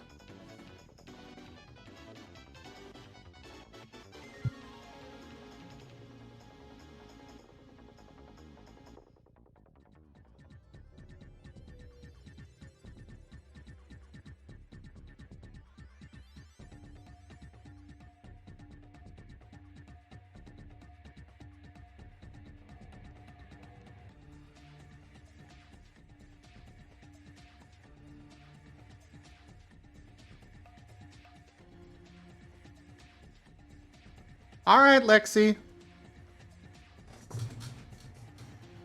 Actually, I am going to make it specialties.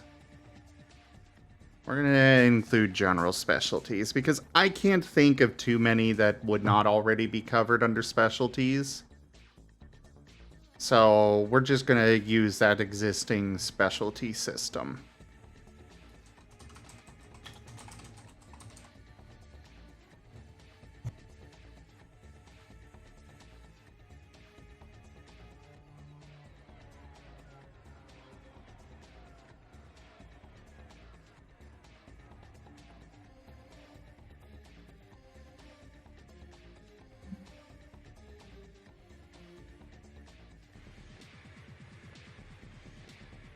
Yes, Lexi, you don't need to ask permission to DM me something.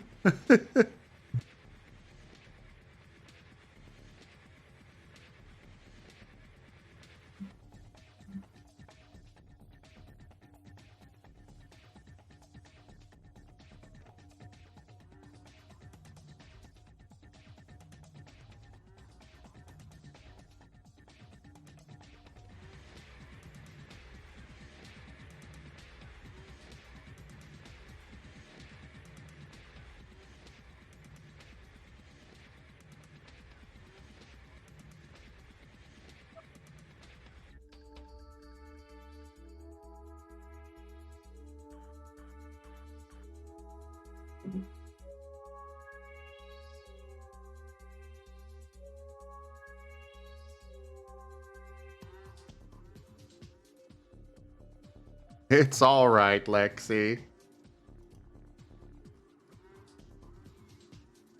But do remember that, I am working on stuff, so I can't always just be distracted going over and looking on things.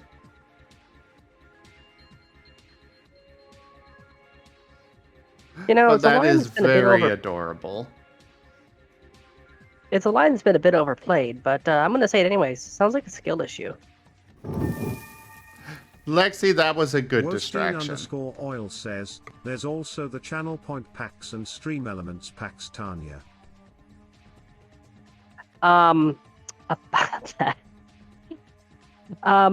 Yeah, the stream elements packs. I kind of spent my entire reserve fighting you. I'm below 1,000 points now. You destroyed my economy with your war. This is when WoW just redeems a 10-pack for you. WoW You will provides stand you and with the you will fight weapons. you will stand and you will fight. Oh yeah, that's definitely welcome in the fan art, Lexi. Or to quote a anime, stand up so I can kill you again.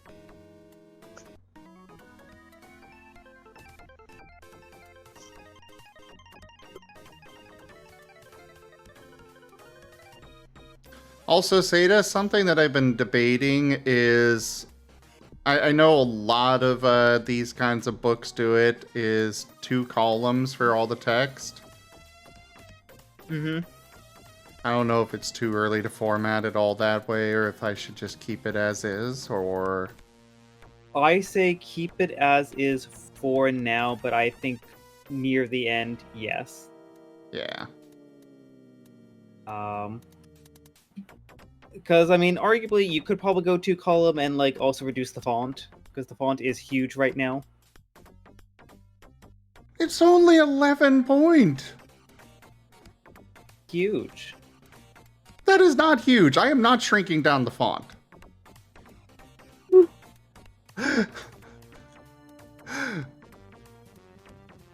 Oh, I'm never quite so comfortable as when I'm at least 6 feet under. Wostein _oil has purchased 25 tabletop cards packs. Oh god. Whoa! Thank you so much for that purchase and supporting the channel. So it's been really fun. I've had several years of enjoyable things in this group, but this community may no longer be for me. I'm moving on with my life, trying new things. Don't you even dare. Don't you leave me alone in here with him. I will put a collar on you. Oh my. I believe Caddy would take objection to that. I'll put a collar on Caddy too. He doesn't do that. Watch me.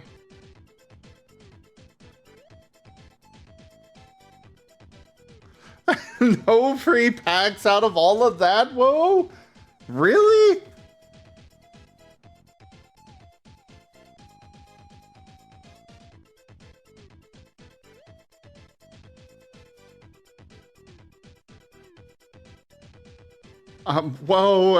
So if you're trying to redeem another 10-pack thing, only one of each variety can be redeemed every 20 hours.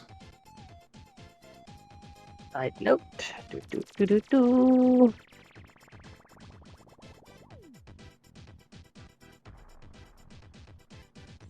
Oh crap, I forgot to update that stuff. I'm 900 eggs short. I need to go adjust the crafting costs. Whoa, do not deconstruct cards from that pack. Don't deconstruct cards for now. I forgot to revamp them with the updated prices. I need to go through and do that still. Actually, I guess I could go do that now.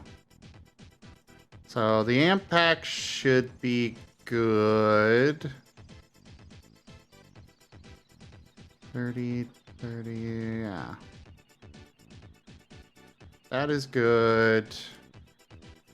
The general cards. are good to go as is.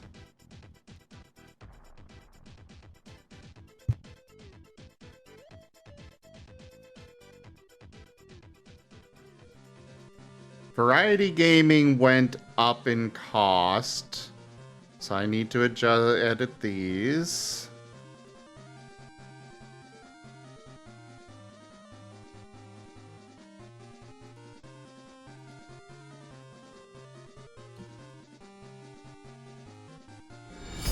A resplendent offering. Oh, jeez! Wolstein_Royal tip $60, funding the rearming of Tanya the Hyena Rug v Carrot. Thank you so much for that tip, whoa! Holy crap!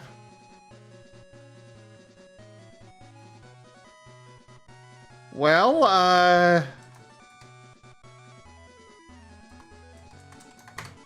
that adds another 24 points on the September goals, which means Hunter on the Golden Throne art will be coming. So, Woe, are you wanting me to take those crowns and give them to Tanya instead? I don't normally allow it, but I will. You just want to see us go to war again. Well, if that's what he's wanting, I will allow it for, you know. Alright, now I gotta remove or figure out how to remove, crowns from you.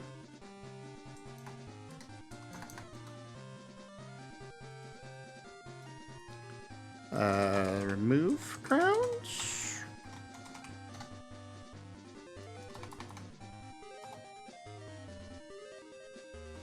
Okay, that's definitely not the, command. I know how I can do it manually. At least I think I do. I probably don't.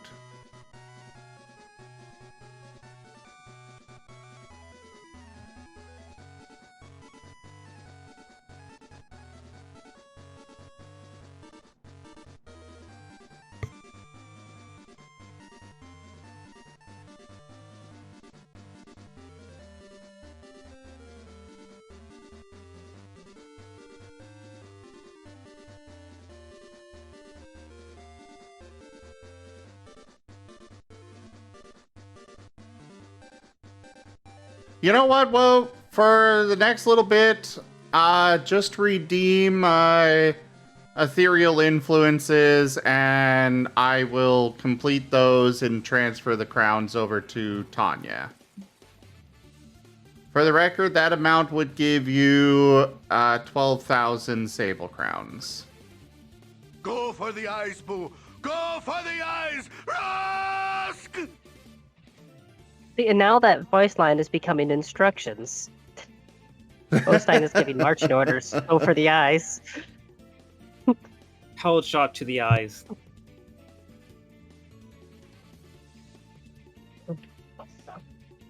I would like to roll for pellet to the crotch.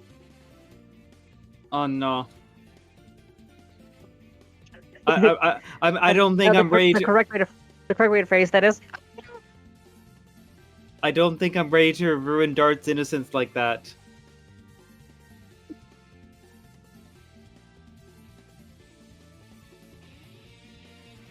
You just have like...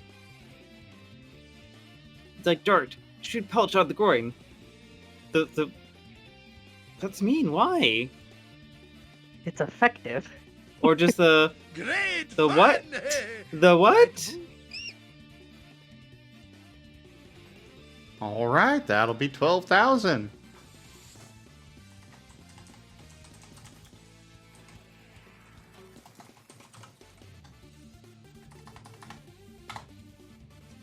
Oh, right.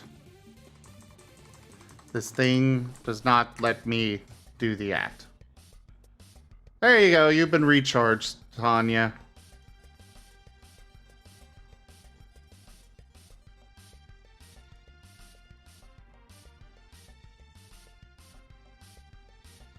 Woe says, enjoy, Tanya. You did make a fine hyena rug.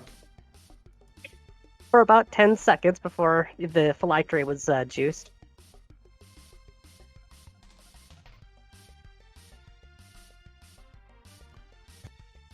This item is on cooldown. Yeah, you're gonna have to redeem those packs another time because only one can be redeemed per day. Or Is it per per 24 person per day, or It's for everyone. They have a cooldown of 20 hours. oh,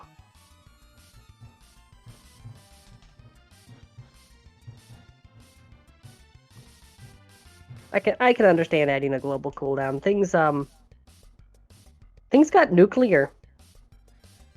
We've also, when I first added that, we had issues where it was like I didn't have a cooldown on it, and some people had a lot of crowns.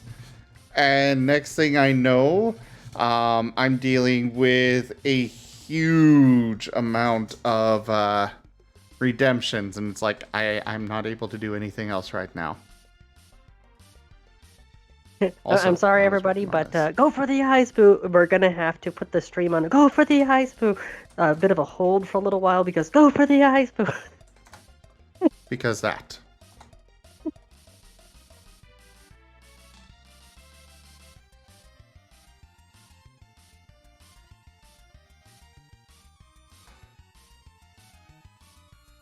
Also, just looking at the other ones, we kind of did cover these conditions previously, and I have no immediate objection to them. It's also 2 a.m., so my brain is kind of going dart, dart, dart, dart, dart, dart, dart, dart, dart, dart, Dart, dart, dart, dart, dart, dart, art.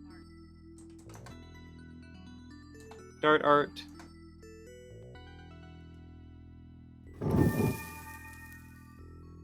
Wostein_oil says, as you told Tokeme, you'd make a hyena rug.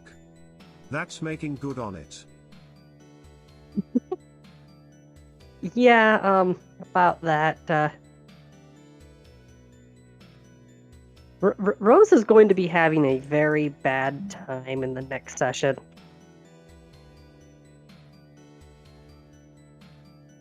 Because her phylactery being activated, that triggered a thing regarding her backstory.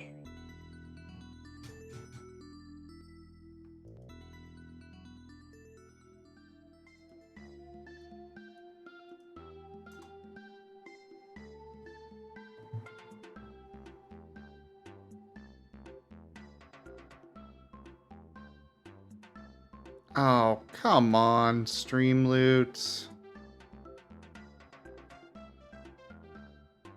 Is it being stupid again? They have an artificial cap on the amount of resources that I can give people for crafting and deconstructing cards. And even though the tabletop cards pack is more expensive than others, there is a limit to how much I can make it worth. So now my choices are reducing the cost of everything, which means those with a whole bunch of resources stockpiled are going to be able to have a field day. Or, well, really, that's the only option. I'll have to sit down and do math on this, whoa. So don't deconstruct any tabletop cards for the time being. Or maybe I'll just leave them where they are. No, I don't really want to do that. Ugh. Though I think this is where I'm going to take my leave for the night. I've been, like, staring at the RAOW document for way too long. How do you think I feel? I've been working on this for 6.5 hours. I know. And that's that is 6.5 hours of a lot of time. But yeah, thank you so much for your feedback and help today. My I hope you pleasure. If you rest want, well. thank you. If you want me to, if you want me to like actually like go ahead and like make the tables like I kind of like demonstrated there, then like yeah, I can go ahead. Go ahead, please. All right, cool. I won't delete the previous text just until you guys approve how the table is formatted, but I'll just go ahead and make the table. All right. Or if I get an angry DM from Taldarius, I will not proceed.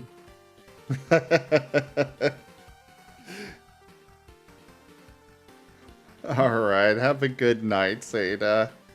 Thank you, and I will also get back to working on the index. I kind of dropped the ball on that one, and that's my bad. I was kind of more focused on this job interview. No worries. No worries at all. Yeah. So, you beans take care. Go remember to hug a dart, hug a vector, hug a jet, hug all the beans, hug the Tanya. Meh. Maybe we should hug a pile on the Tanya. No. That's specifically things like that. That's what the antlers are for. Okay, so we're going to have dart, jet, vector, and Amos just chaos! Kinda. Wostein sleeping in _oil has Tiny's turned antlers. Tanya into a mighty Enna. They can only talk like that Pokemon for 2 minutes. There you go. Sleep with the mighty Anna. But yep, you beans take care. I will talk to you all Hey later. Tanya, Wostein Good night. _oil is You're sending cute. you a hug. No. Me.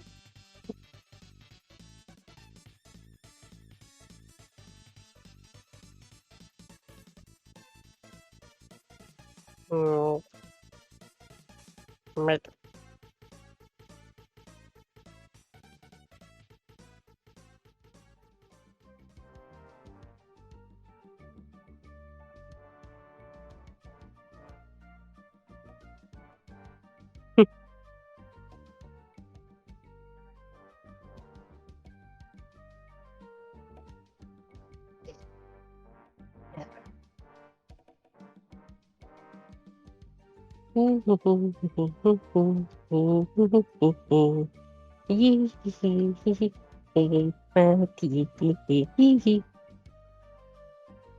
Hyena. Duke.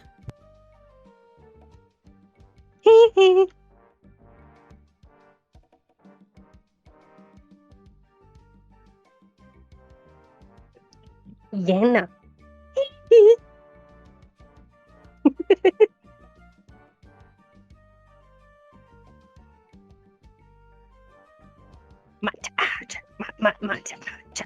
Hyena.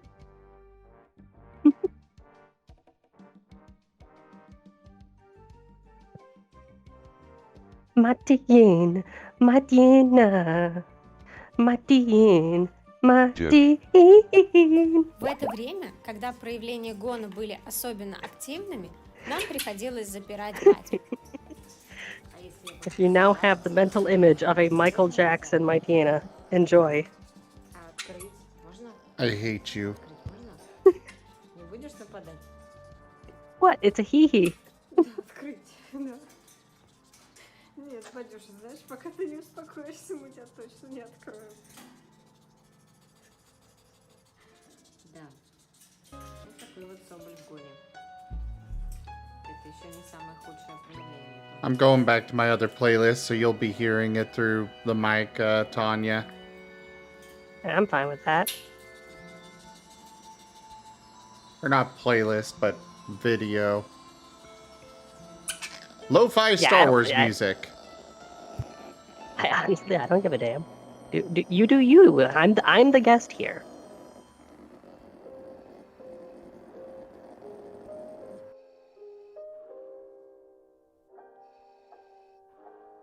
Minsk and Boo. You forgot Boo. Wostein _oil wants you to drink some water. That I can do.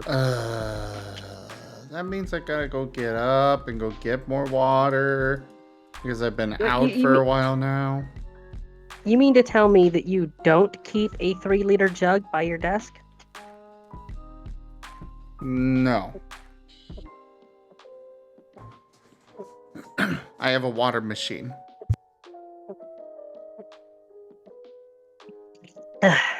Okay, now that's just mean. I have to make do with an old juice jug.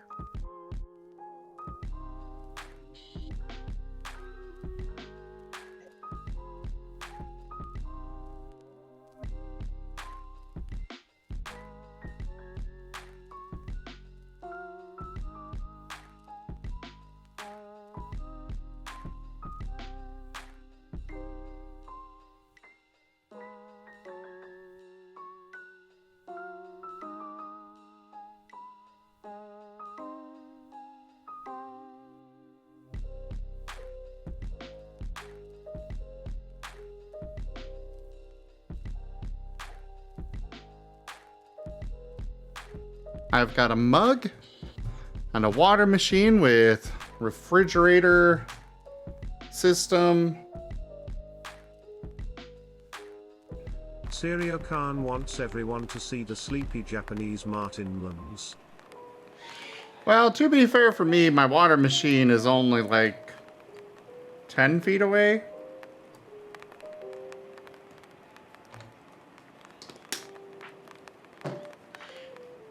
It encourages me to get up and move at least a little bit. The backhand of justice!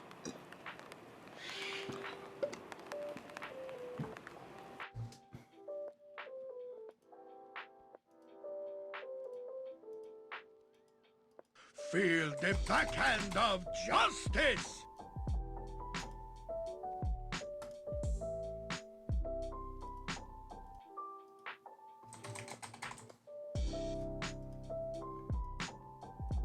Your packs have been sent, Sirio.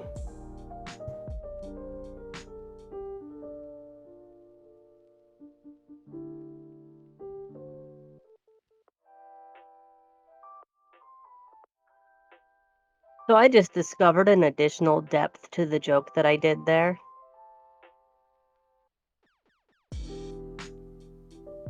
Oh? Hilbert, the trainer Hilbert, his main is a Mightyena and he wears a fedora.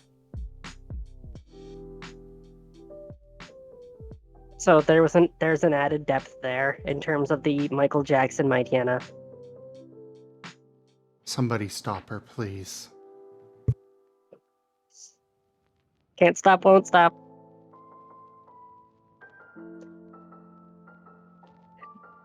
Come on, don't stop. Don't stop till we get enough. Come on.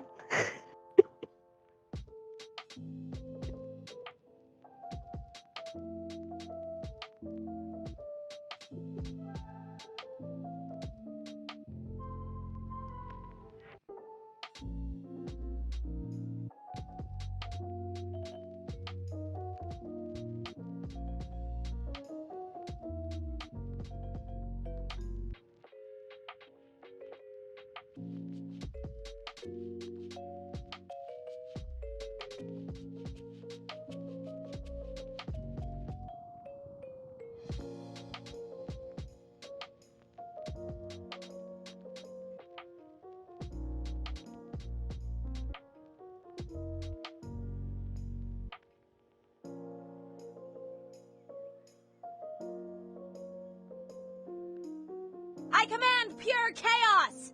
Kinda. Wostein_oil has turned Tanya into a Frostlass. They can only talk like that Pokemon for 2 minutes. Frostlass. Do do do do do do do do. Frostlass. Do do do do do do do do do do do do do. Do do do do do do.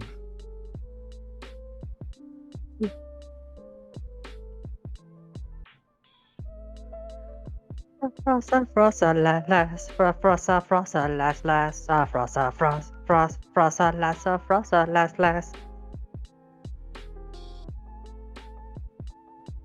Do do do do do do do do do do do.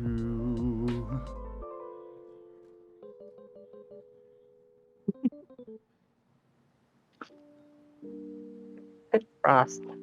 Frost. Raz them. Frost. Wostein. Frost. Stabber.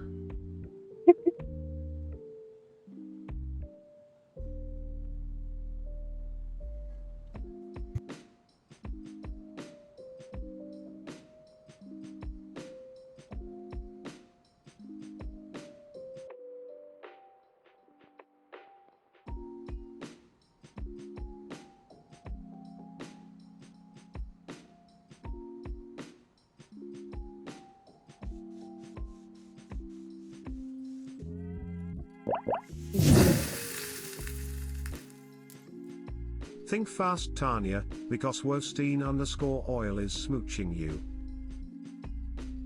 Danger. I know, we will call these feeds. I need an adult.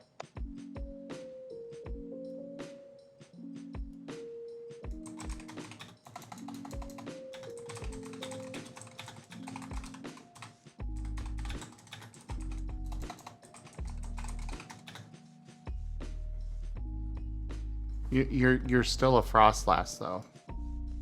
Oh wait, no, I you're heard the not. bloop bloop. Never mind.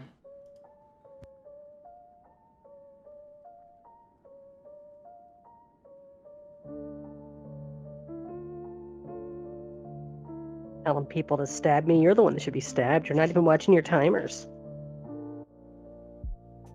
I'm working on shit. Sounds like a skill issue.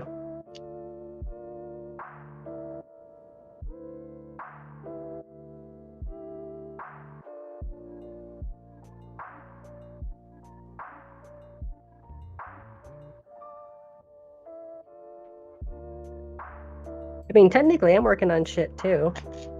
Right now, I'm making dinner. Oh my god.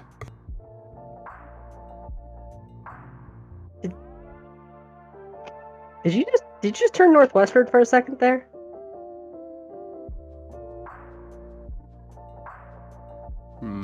Possibly? You went full Minnesotan.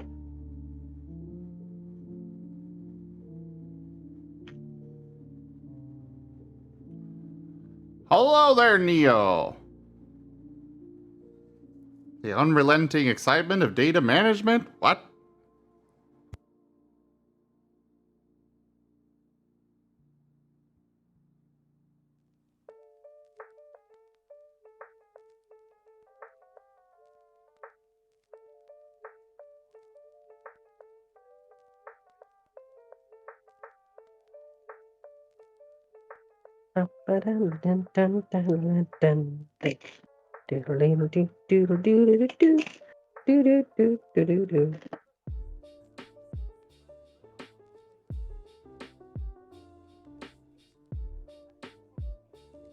This music is unironically very good.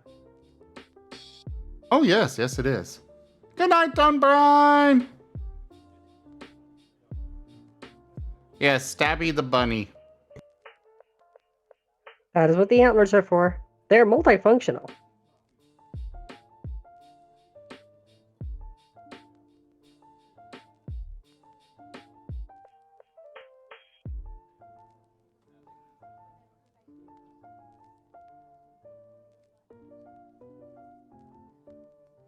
There we go. All of the celery has been diced and into the soup.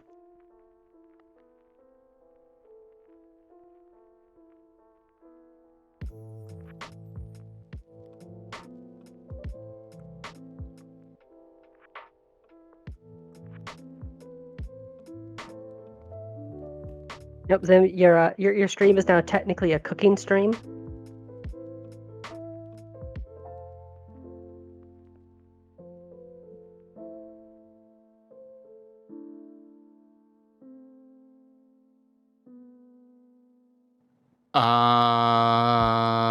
Denied. Oh.